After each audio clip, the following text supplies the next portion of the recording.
Hi everyone, welcome to PK Learnings.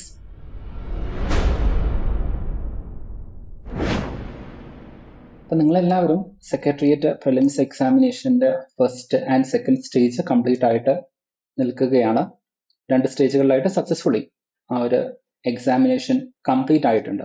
പക്ഷെ അതിനെ സംബന്ധിച്ചിട്ട് ചില ആശങ്കകളൊക്കെ ആസ്പിറൻസിൻ്റെ ഇടയിലും അതുപോലെ തന്നെ ടീച്ചേഴ്സിൻ്റെ ഇടയിലൊക്കെ നിലനിൽക്കുന്നുണ്ട്. ഒരു ആശയക്കുഴപ്പം നിലനിൽക്കുന്നുണ്ട്. കാരണം 2 എക്സാമിനേഷൻ്റെ പേപ്പേഴ്സും നമ്മൾ എടുത്ത് നോക്കുകയാണെന്നുണ്ടെങ്കിൽ phase 1 ആൻഡ് phase 2 നമ്മൾ കമ്പയർ ചെയ്യുന്ന സമയത്ത് phase 1ലേക്ക് നോക്കുന്ന സമയത്ത് ക്വസ്റ്റ്യൻസ് കുറെ കൂടെ ലെങ്തി ആയിരുന്നു, കുറച്ചുകൂടെ കോംപ്ലക്സ് ആയിട്ടുള്ള ക്വസ്റ്റ്യൻസ് ആണ്. അതുപോലെ തന്നെ ആ ഒരു ക്വസ്റ്റ്യൻസ് മാനേജ് ചെയ്യുന്നതിന്റെ ഡിഫിക്കൽട്ടി ലെവൽ ഇതൊക്കെ phase 2നെ അപേക്ഷിച്ചിട്ട് കുറെ കൂടെ ടഫർ സൈഡിലായിരുന്നു. കുറെ കൂടെ എന്നല്ല, നമുക്കത് വിസിബിളി കാണാൻ വേണ്ടിയിട്ട് സാധിക്കും. കുറച്ചും കൂടെ ഒരു ടഫർ ആയിട്ടുള്ള പേപ്പർ ആയിരുന്നു phase 1ൽ ഉണ്ടായിരുന്നത്. അപ്പോൾ phase 2ലേക്ക് വരുന്ന സമയത്ത് കുറച്ചും കൂടെ ഷോർട്ട് ആയിട്ട് നമുക്ക് ഒറ്റയടിക്ക് ആൻസേഴ്സ് എഴുതാൻ പറ്റുന്ന രൂപത്തിലുള്ള ക്വസ്റ്റ്യൻസ് തന്നെയായിരുന്നു. അപ്പോൾ സ്വാഭാവികമായിട്ടും ഈ 2 ഫേസുകളിൽ ഒരേ എക്സാമിനേഷനിൽ ഒരേ പൊസിഷനിലേക്ക് വേണ്ടി കോമ്പീറ്റ് ചെയ്യുന്ന ആളുകൾക്ക് 2 ഫേസുകളിലായിട്ട് എക്സാമിനേഷൻ നടത്തുകയും ആ 2 എക്സാമിനേഷൻ പാറ്റേണിലും കാര്യമായിട്ടുള്ള വ്യത്യാസവും ഉണ്ടാകുന്ന സമയത്ത് കട്ട് ഓഫ് എങ്ങനെയായിരിക്കും, അല്ലെങ്കിൽ എങ്ങനെയായിരിക്കും ഇതിനൊരു ഇക്വിറ്റബിളി, ഒരു ജസ്റ്റിഷ്യബിളി എങ്ങനെയായിരിക്കും PSC ഇതിനെ മാനേജ് ചെയ്യാൻ പോകുന്നത്, ഇങ്ങനെയൊക്കെ ഡിഫറെന്റ് ആയിട്ടുള്ള കൺസേൺസ് ആസ്പിറൻസിന്റെ ഇടയിലുണ്ട്. അപ്പം ആ ഒരു കൺസേൺസിനെ മനസ്സിലാക്കിക്കൊണ്ട് തന്നെയാണ് നമ്മുടെ ഇന്നത്തെ ഒരു സെഷൻ എന്ത് ചെയ്യുന്നത്, നമ്മൾ മുന്നോട്ടേക്ക് കൊണ്ടുപോകാൻ വേണ്ടിയിട്ട് ആഗ്രഹിക്കുന്നത്. അപ്പോൾ സ്വാഭാവികമായിട്ടും ഒരു 40-50 റേഞ്ചിൽ മാർക്കുകൾ വരുന്ന, അല്ലെങ്കിൽ ഇൻ ബിറ്റ്വീൻ 2 ഫേസും കൂടെ ഞാൻ ഇൻക്ലൂഡ് ചെയ്തുകൊണ്ട് തന്നെയാണ് പറയുന്നത്, മാർക്ക് വാങ്ങുന്ന ആളുകൾ ഇതൊരു ക്ലിയർ ചെയ്യാൻ വേണ്ടിയിട്ട് സാധിക്കുമോ, മുൻ വർഷത്തെ കട്ട് ഓഫുമായിട്ട് കമ്പയർ ചെയ്തുകൊണ്ട് ആ ഒരു മാർക്ക് റേഞ്ചിലൊക്കെ വരുന്ന ആളുകൾ എനിക്ക് ഈ വർഷം ക്ലിയർ ചെയ്യാൻ സാധിക്കും എന്നുള്ള ഒരു കൺസേണിലൊക്കെയാണ് നിലനിൽക്കുന്നത്. പിന്നെ അതുപോലെ തന്നെ ഈ ഒരു ഡിസ്പാരിറ്റി 2 ഫേസുകളിലും ഉള്ള എക്സാമിനേഷൻ പാറ്റേണുകളിലുള്ള ആ ഒരു വ്യത്യാസത്തിന് PSC എങ്ങനെയായിരിക്കും അപ്രോച്ച് ചെയ്യുന്നത്, അതായത് ഒരു സ്റ്റാൻഡർഡൈസേഷൻ കൊണ്ടുവരുമോ, 2 ഫേസിലുള്ള ആളുകൾക്ക് സെപ്പറേറ്റ് ആയിട്ടുള്ള കട്ട് ഓഫ് ആയിരിക്കും കൊണ്ടുവരുന്നത്, ഇനി അതല്ലെങ്കിൽ 2 ഫേസുകളിൽ നിന്ന് മാക്സിമം നമ്പർ ഓഫ് ആളുകൾക്ക് മെയിൻസ് എക്സാമിനേഷൻ എഴുതാനുള്ള ഓപ്പർച്യൂണിറ്റി കൊടുത്തുകൊണ്ട് ആ ഒരു ഇംബാലൻസ് അല്ലെങ്കിൽ ആ ഒരു ഒരു ഇനീക്വാലിറ്റിയെ ബാലൻസ് ചെയ്യാൻ വേണ്ടിയിട്ട് ശ്രമിക്കുക. ഇങ്ങനെ കൃത്യമായിട്ട് നമുക്കൊരു ധാരണ അവൈലബിൾ അല്ല. അതുകൊണ്ട് തന്നെ കട്ട് ഓഫ് ഏതൊരു റേഞ്ചിലായിരിക്കും വരുന്നത്, എത്ര പേരായിരിക്കും ഈ ഒരു എക്സാമിനേഷൻ ക്ലിയർ ചെയ്ത് മെയിൻസ് എക്സാമിനേഷൻ എഴുതുന്നത് എന്നതിനെ കുറിച്ച് ഒന്നും നമുക്ക് പ്രെഡിക്റ്റ് ചെയ്യാൻ പറ്റില്ല.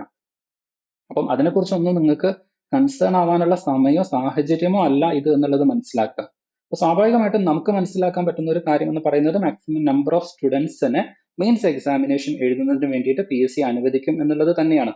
അപ്പൊ അങ്ങനെ ചെയ്തു കഴിഞ്ഞാൽ മാത്രമേ അത് ജസ്റ്റിഷ്യബിൾ ആയിട്ട് വരുള്ളൂ. അപ്പോൾ ആ ഒരു കാര്യം മാത്രം ഒന്ന് മനസ്സിലാക്കി വെക്കുക. ഇനി രണ്ടാമത്തെ ഒരു കാര്യം എന്ന് പറയുന്നത്, ഇതുവരെ ഇല്ലാത്ത ഒരു പുതിയ പാറ്റേണിലേക്ക് PSC മാറുകയാണ്. കഴിഞ്ഞ ഒരു 1-2 വർഷമായിട്ട് വളരെ കാര്യക്ഷമമായിട്ട് കൃത്യമായിട്ട് ഡേറ്റുകൾ പറഞ്ഞ് കൃത്യമായിക്കൊണ്ട് എക്സാംസ് കണ്ടക്ട് ചെയ്ത് അതിന് കൃത്യമായിട്ട് റിസൾട്ട് പബ്ലിഷ് ചെയ്തുകൊണ്ട് തന്നെയാണ് PSC മുന്നോട്ടേക്ക് പോകുന്നത്. അപ്പൊ അങ്ങനെ നോക്കുന്ന സമയത്ത് PSC പുതിയ പുതിയ പരിഷ്കാരങ്ങൾ ഓരോ എക്സാമിനേഷനിലും കൊണ്ടുവരുന്നത് നമുക്ക് കാണാൻ പറ്റും. അപ്പോൾ കുറച്ചു മുമ്പ് കഴിഞ്ഞ ഡിവിഷണൽ അക്കൗണ്ടന്റ് എക്സാമിനേഷൻ ഉണ്ടായിരുന്നു. അപ്പോൾ മുൻ വർഷങ്ങളിലൊന്നും ഇല്ലാത്തതുപോലെ പ്രിലിംസ് എക്സാമിനേഷനിൽ കൃത്യമായിട്ട് ഡിവിഷണൽ അക്കൗണ്ടന്റ് ആ ഒരു പൊസിഷൻ, ആ ഒരു തസ്തിക എന്താണോ ഡിമാൻഡ് ചെയ്യുന്നത് ആ ഒരു പാറ്റേണിലേക്കുള്ള സിലബസ് സെറ്റ് ചെയ്ത് അനുസൃതമായിക്കൊണ്ട് ആ ഒരു പൊസിഷൻ എത്രത്തോളം മഹത്തരമാണോ അല്ലെങ്കിൽ എത്രത്തോളം ഹയർ പോസ്റ്റ് ആണോ അതിന് ഇക്വലന്റ് ആയിട്ടുള്ള ഒരു ക്വസ്റ്റ്യൻ പേപ്പർ തന്നെയായിരുന്നു സെറ്റ് ചെയ്തിട്ടുണ്ടായിരുന്നത്. നല്ല കൺസെപ്ച്വൽ ക്ലാരിറ്റി ഡിമാൻഡ് ചെയ്യുന്ന ക്വസ്റ്റ്യൻസ് ആയിരുന്നു. അപ്പൊ ഞാൻ എന്തുകൊണ്ട് അതിനെ നമ്മുടെ സെക്രട്ടേറിയറ്റ് അസിസ്റ്റന്റിന്റെ മെയിൻസ് എക്സാമിനേഷനുമായിട്ട് കമ്പയർ ചെയ്യുന്നതെന്ന് നോക്കിക്കഴിഞ്ഞാൽ, സിമിലർലി നമ്മുടെ സെക്രട്ടേറിയറ്റ് അസിസ്റ്റന്റ് എക്സാമിനേഷനും വളരെ ഗ്ലാമറസ് ആയിട്ടുള്ള ഒരു പോസ്റ്റാണ്. അപ്പം ആ പോസ്റ്റിന് for the first time in the history of the PSCയുടെ ചരിത്രത്തിൽ തന്നെ ആദ്യമായിക്കൊണ്ട് കൃത്യമായിട്ട് ഒരു പുതിയ syllabus mains examination, common degree prelims examination കഴിഞ്ഞ് മെയിൻസ് എക്സാം എഴുതാൻ എത്തുന്നവർക്ക് വേണ്ടിയിട്ട് കൃത്യമായിട്ടുള്ള ഒരു പുതിയ പാറ്റേൺ ഓഫ് സിലബസ് അവതരിപ്പിക്കുകയാണ്. അപ്പൊ മുൻ വർഷത്തെ ചോദ്യങ്ങളോ അല്ലെങ്കിൽ മുൻ വർഷത്തെ ഒരു പാറ്റേണോ ആ ക്വസ്റ്റ്യൻ എത്രത്തോളം ടഫ് ആയിരിക്കുമെന്നോ എത്രത്തോളം ഡീപ്പിലേക്ക് പോകുമെന്നോ ഏതൊക്കെയാണ് സോഴ്സസ് എന്നോ ഒന്നും കൃത്യമായിട്ട് അനലൈസ് ചെയ്യാൻ നമുക്ക് ഇല്ല എന്നതാണ് ഒരു യാഥാർത്ഥ്യം. അപ്പം കൃത്യമായിട്ട് നമുക്ക് ഇപ്പൊ തന്നെ പഠിച്ചു തുടങ്ങിയാൽ മാത്രമേ ആ ഒരു എൻറ്റയർ സിലബസ് നമുക്ക് ഒരു കംപ്ലീറ്റ് ചെയ്തെടുക്കാൻ പറ്റുള്ളൂ. അപ്പോൾ അതുകൊണ്ട് തന്നെ നമുക്ക് അവൈലബിൾ ആയിട്ടുള്ള സമയം അത് നിങ്ങൾ ഒരിക്കലും എന്ത് ചെയ്യരുത്, വേസ്റ്റ് ചെയ്യാൻ വേണ്ടിയിട്ട് നിൽക്കരുത്. കൃത്യമായിട്ട് എന്ത് ചെയ്യുക, നിങ്ങൾക്ക് അവൈലബിൾ ആയിട്ടുള്ള സമയം യൂട്ടിലൈസ് ചെയ്തിട്ട് നിങ്ങൾ എന്ത് ചെയ്യുക, പഠിക്കാൻ വേണ്ടിയിട്ട് തുടങ്ങുക. ചില ആളുകൾ ചിലപ്പം ആശങ്കയിലായിരിക്കും, ഒരു കോച്ചിങ് എടുക്കേണ്ടതായിട്ടുണ്ടോ, അതല്ലെങ്കിൽ ഞാൻ സെൽഫായിട്ട് തന്നെ പഠിച്ചാൽ മതിയോ, ഏതൊക്കെയായിരിക്കും ഇതിന്റെ ഡിഫറെന്റ് ആയിട്ടുള്ള സോഴ്സസ്, എവിടെ നിന്നായിരിക്കും എനിക്കിത് പഠിക്കാൻ വേണ്ടിയിട്ട് പറ്റുക, നേച്ചർ ഓഫ് ക്വസ്റ്റ്യൻസ് എന്തായിരിക്കും, ഇതൊക്കെ മനസ്സിലാക്കേണ്ട അല്ലെങ്കിൽ ഇതൊക്കെ കൃത്യമായിട്ട് എവിടെ നിന്ന് കിട്ടും എന്ന് അറിയാത്ത ഒരുപാട് ആസ്പിറൻസ് ഉണ്ട്. അപ്പൊ നിങ്ങളുടെ പ്രിപ്പറേഷൻ മെത്തേഡ് എന്ത് തന്നെ ആയിക്കോട്ടെ, നിങ്ങൾ ഒരു കോച്ചിങ് എടുക്കുന്നുണ്ട്, ഓക്കെ, പി കെ ലേണിംഗ്സിൽ നിങ്ങൾ ജോയിൻ ചെയ്യുന്നുണ്ട്, അതല്ല നിങ്ങൾ ജോയിൻ ചെയ്യുന്നില്ല, സെൽഫായിട്ട് പഠിക്കാനാണ് നിങ്ങൾ ആഗ്രഹിക്കുന്നത്, എങ്ങനെയാണെങ്കിലും ഈ ഒരു സെഷൻ നിങ്ങൾക്ക് ഡെഫിനറ്റ്ലി യൂസ്ഫുൾ ആയിരിക്കും. ഓക്കെ, അപ്പം എങ്ങനെയാണ് നിങ്ങളുടെ പ്രിപ്പറേഷൻ ഇനിയുള്ള ദിവസങ്ങളിലേക്ക് മുന്നോട്ടേക്ക് കൊണ്ടുപോകേണ്ടത് എന്നതിനെ കുറിച്ചുള്ള കൃത്യമായിട്ടുള്ള ഒരു ഔട്ട്ലൈൻ, ഒരു സ്ട്രാറ്റജി ഈ ഒരു സെഷനിലൂടെ നിങ്ങൾക്ക് കിട്ടുന്നതായിരിക്കും. അതുകൊണ്ട് സെഷൻ അവസാനം വരെ കൃത്യമായിട്ട് കാണാൻ വേണ്ടിയിട്ട് ശ്രമിക്കുക. ഓക്കെ, നമ്മുടെ ഇന്നത്തെ ഈ ഒരു സെഷന്റെ ഒരു ഒബ്ജക്റ്റീവ് എന്ന് പറയുന്നത് നമ്മുടെ UPSC തന്നിട്ടുള്ള സെക്രട്ടേറിയറ്റ് മെയിൻസ് എക്സാമിനേഷൻ, ആ ഒരു എക്സാമിനേഷന്റെ കേരള എക്കണോമി അതുപോലെ തന്നെ കേരള മോഡൽ ഡെവലപ്മെന്റ് 2 സെക്ഷനും 15 മാർക്ക് കൊടുത്തുകൊണ്ട് മൊത്തം 100 മാർക്കിൽ 30 മാർക്കിന്റെ വെയിറ്റേജ് ഈ ഒരു കേരള എക്കണോമിക്ക് മാത്രം കൊടുത്തുകൊണ്ടാണ് ആ ഒരു സിലബസ് പ്രിപ്പയർ ചെയ്തിരിക്കുന്നത്. അപ്പം ആ ഒരു സിലബസിലെ ഓരോ ടോപ്പിക്കിന്റെയും ഇമ്പോർട്ടൻസ് അതുപോലെ തന്നെ വെയിറ്റേജ് കൃത്യമായിട്ട് മനസ്സിലാക്കുക എന്നുള്ളതാണ്. അതുപോലെ തന്നെ ആ സിലബസിലെ ഓരോ ടോപ്പിക്കും like Kerala model of development എന്ന് പറയുന്ന സമയത്ത് അതിന് സബ് ടോപ്പിക്കുകളായിട്ട് ഡിവൈഡ് ചെയ്തിട്ട് എവിടെ നിന്നെല്ലാം ക്വസ്റ്റ്യൻസ് ചോദിക്കാൻ സാധ്യതയുണ്ട് എന്നത് മനസ്സിലാക്കുക. ഓക്കെ, സോ അതും നമ്മുടെ ഇന്നത്തെ ഈ ഒരു സെഷന്റെ ഒരു ഒബ്ജക്റ്റീവ് ആണ്. അപ്പൊ ഇങ്ങനെ സിലബസിനെ കൃത്യമായിട്ട് ഡീകോഡ് ചെയ്ത് മനസ്സിലാക്കി കഴിഞ്ഞാൽ നമുക്ക് നമ്മുടേതായിട്ടുള്ള ഒരു ലേണിംഗ് മെത്തേഡ് ഡെവലപ്പ് ചെയ്യാൻ വേണ്ടിയിട്ട് പറ്റും. ഓക്കെ, അപ്പൊ നമ്മുടെ ലേണിംഗ് എങ്ങനെയായിരിക്കണം എന്നുള്ളത് അതിൽ നിന്ന് നമുക്ക് മനസ്സിലാക്കാൻ പറ്റും. അപ്പൊ ഒരു ലേണിംഗ് മെത്തേഡ് നമ്മൾ ഡെവലപ്പ് ചെയ്ത് കഴിഞ്ഞാൽ പിന്നെ ഇതിന് നമുക്ക് ഏറ്റവും ആവശ്യമായിട്ട് വരുന്നത് സോഴ്സസ് ആണ്. ഡിഫറെന്റ് കൈൻഡ്സ് ഓഫ് സോഴ്സസ് നമുക്ക് അവൈലബിൾ ആണ്. പക്ഷേ കൃത്യമായിട്ടുള്ള ഒരു കോംപ്രിഹെൻസീവ് മെറ്റീരിയൽ നമുക്ക് അവൈലബിൾ അല്ല. അപ്പം PSC എക്സാമിനേഷനിലൊക്കെ പ്രിപ്പയർ ചെയ്യുന്ന ആളുകളെ സംബന്ധിച്ചിട്ട് അവർക്കറിയാം ഡിഫറെന്റ് ആയിട്ടുള്ള റാങ്ക് ഫയൽസ് അല്ലെങ്കിൽ കമ്പൈലേഷൻസ് ഒക്കെ യൂസ് ചെയ്തിട്ടുണ്ട്. ഇപ്പൊ കറണ്ട് അഫയേഴ്സ് ഒക്കെ ആണെങ്കിൽ അതിന്റെ കറണ്ട് അഫയേഴ്സ് കമ്പൈലേഷൻസ് ഒക്കെ നമുക്ക് മാർക്കറ്റിൽ അവൈലബിൾ ആണ്. അപ്പം ഇതെല്ലാം ഉപയോഗിച്ചുകൊണ്ടായിരുന്നു ഇത്രയും കാലം നമ്മൾ പഠിച്ചിട്ടുണ്ടായിരുന്നത്. പക്ഷേ ഈ ഒരു കേരള എക്കണോമി അല്ലെങ്കിൽ കേരള മോഡൽ ഓഫ് ഡെവലപ്മെന്റ് എന്നൊക്കെ പറയുമ്പോൾ അതിന് കൃത്യമായിട്ട് കമ്പൈൽഡ് ആയിട്ടുള്ള ഒരു മെറ്റീരിയൽ നമുക്ക് അവൈലബിൾ അല്ല. ഒരുപാട് സോഴ്സസിൽ നിന്ന് നമ്മൾ കളക്ട് ചെയ്ത ഇൻഫർമേഷൻ വെച്ചുകൊണ്ട് നമുക്ക് പഠിക്കണം. അതല്ലെങ്കിൽ അത്തരത്തിലുള്ള മെറ്റീരിയൽസ് ഇനിയും മാർക്കറ്റിലേക്ക് എത്തേണ്ടതായിട്ടുണ്ട്. അപ്പൊ ഡിഫറെന്റ് ആയിട്ടുള്ള ലൈക്ക് ഇൻസ്റ്റിറ്റ്യൂഷൻസ്, ഈവൻ നമ്മുടെ PK ലേണിംഗ്സിൽ പോലും നമ്മൾ എന്ത് ചെയ്യുന്നുണ്ട്, മെറ്റീരിയൽസ് പ്രിപ്പയർ ചെയ്തുകൊണ്ടിരിക്കുകയാണ്. വളരെ കോംപ്രിഹെൻസീവ് ആയിട്ടുള്ള മെറ്റീരിയൽസ് പ്രിപ്പയർ ചെയ്തുകൊണ്ടിരിക്കുകയാണ്. അപ്പം അത് മാർക്കറ്റിലേക്ക് എത്തിയാൽ അല്ലെങ്കിൽ ആസ്പിറൻസ് കമ്മ്യൂണിറ്റിയുടെ ഇടയിലേക്ക് എത്തിക്കഴിഞ്ഞാൽ മാത്രമേ നമുക്കൊരു കോംപ്രിഹെൻസീവ് ആയിട്ടുള്ള ഒരു മെറ്റീരിയൽ അവൈലബിൾ ആവുള്ളൂ. അപ്പം സാധാരണ എല്ലാവരും റെഫർ ചെയ്യുന്ന പോലെയുള്ള ഒരു റാങ്ക് ഫയലുകൾ അല്ലെങ്കിൽ അങ്ങനെ ഒരു കമ്പൈൽഡ് ആയിട്ടുള്ള ഒരു മെറ്റീരിയൽസിന്റെ ബേസിൽ പഠിക്കാൻ പറ്റുന്ന ഒരു സാഹചര്യമല്ല ഇപ്പൊ നമുക്ക് അവൈലബിൾ ആയിട്ടുള്ളത്. അപ്പം എവിടെ നിന്നെല്ലാം സോഴ്സുകളിൽ നിന്ന് അല്ലെങ്കിൽ ഏതെല്ലാം സോഴ്സുകൾ റെഫർ ചെയ്തുകൊണ്ട് നമുക്ക് പഠിക്കാൻ പറ്റും എന്നുള്ളതും ഈ ഒരു സെഷനിലൂടെ നമ്മൾ നോക്കുന്നതായിരിക്കും. പിന്നെ നമ്മൾ നോക്കുന്ന ഏറ്റവും ഇമ്പോർട്ടന്റ് ആയിട്ടുള്ള ഒരു കാര്യം, നമ്മുടെ ഈ ഒരു PK ലേണിംഗ്സിലേക്ക് നമ്മൾ ഒരു ടോട്ടൽ ആയിട്ട് ഒരു 40 ഹവേഴ്സ് ആണ് Kerala economy and Kerala model of ഡെവലപ്മെന്റിന് വേണ്ടിയിട്ട് നമ്മൾ അലോക്കേറ്റ് ചെയ്തിരിക്കുന്നത്.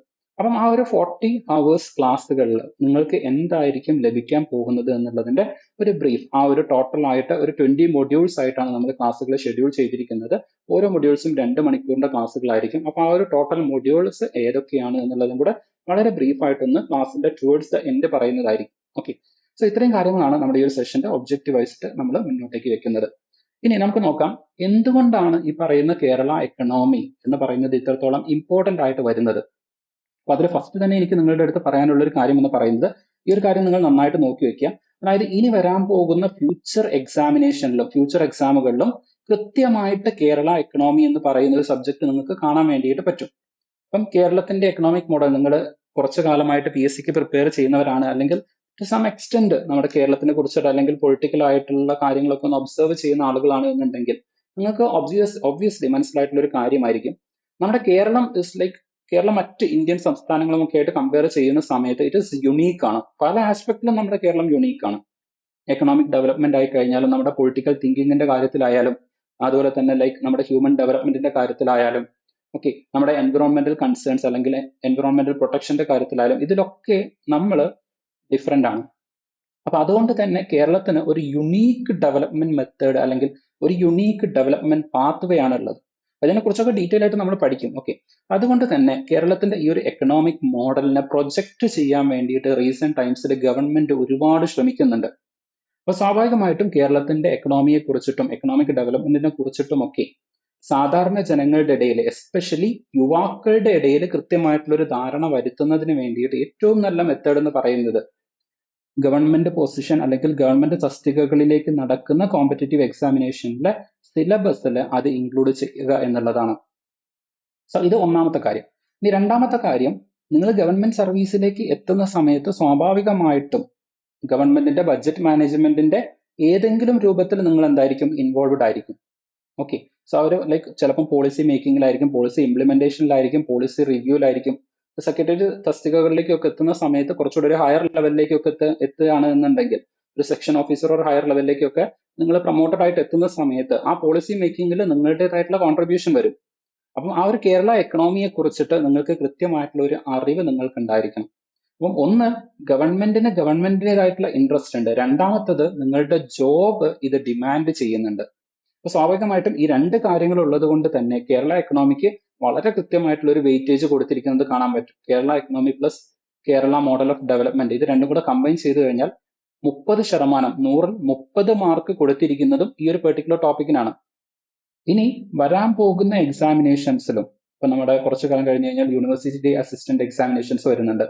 അതുപോലെ തന്നെ ഇനി വരാൻ പോകുന്ന മറ്റ് PSC എക്സാമുകളിലൊക്കെ തന്നെ അതിന്റെ ഒക്കെ മെയിൻസ് സിലബസുകളിൽ ചിലപ്പം ഏറ്റവും ചുരുങ്ങിയത് ഒരു 5 മാർക്ക് മുതൽ ഈ പറയുന്ന കേരള സെക്രട്ടേറിയറ്റ് അസിസ്റ്റന്റ് എക്സാമിനേഷനിൽ കൊടുത്തിരിക്കുന്ന 30 മാർക്ക് വരെ. അപ്പം ആ ഒരു ഗ്യാപ്പിൽ 5 മുതൽ 30 മാർക്ക് വരെയുള്ള ആ ഒരു ഗ്യാപ്പിൽ കേരള എക്കണോമിയുടെ ക്വസ്റ്റ്യൻസിന് നിങ്ങൾക്ക് കാണാൻ വേണ്ടിയിട്ട് സാധിക്കും. അല്ലെങ്കിൽ അത്രത്തോളം ഇമ്പോർട്ടൻസ് ഉള്ള ക്വസ്റ്റ്യൻസ് ഈ ഒരു പെർട്ടിക്കുലർ എക്സാമുകളിലൊക്കെ ഇനി വരാൻ പോകുന്ന ഭാവിയിൽ നടക്കാൻ പോകുന്ന എല്ലാ PSC എക്സാമിനേഷനിലും ഈ ഒരു ക്വസ്റ്റ്യൻസ് ഇത്രത്തോളം ഇമ്പോർട്ടൻസിൽ നിങ്ങൾക്ക് കാണാൻ വേണ്ടിയിട്ട് സാധിക്കുന്നതായിരിക്കും.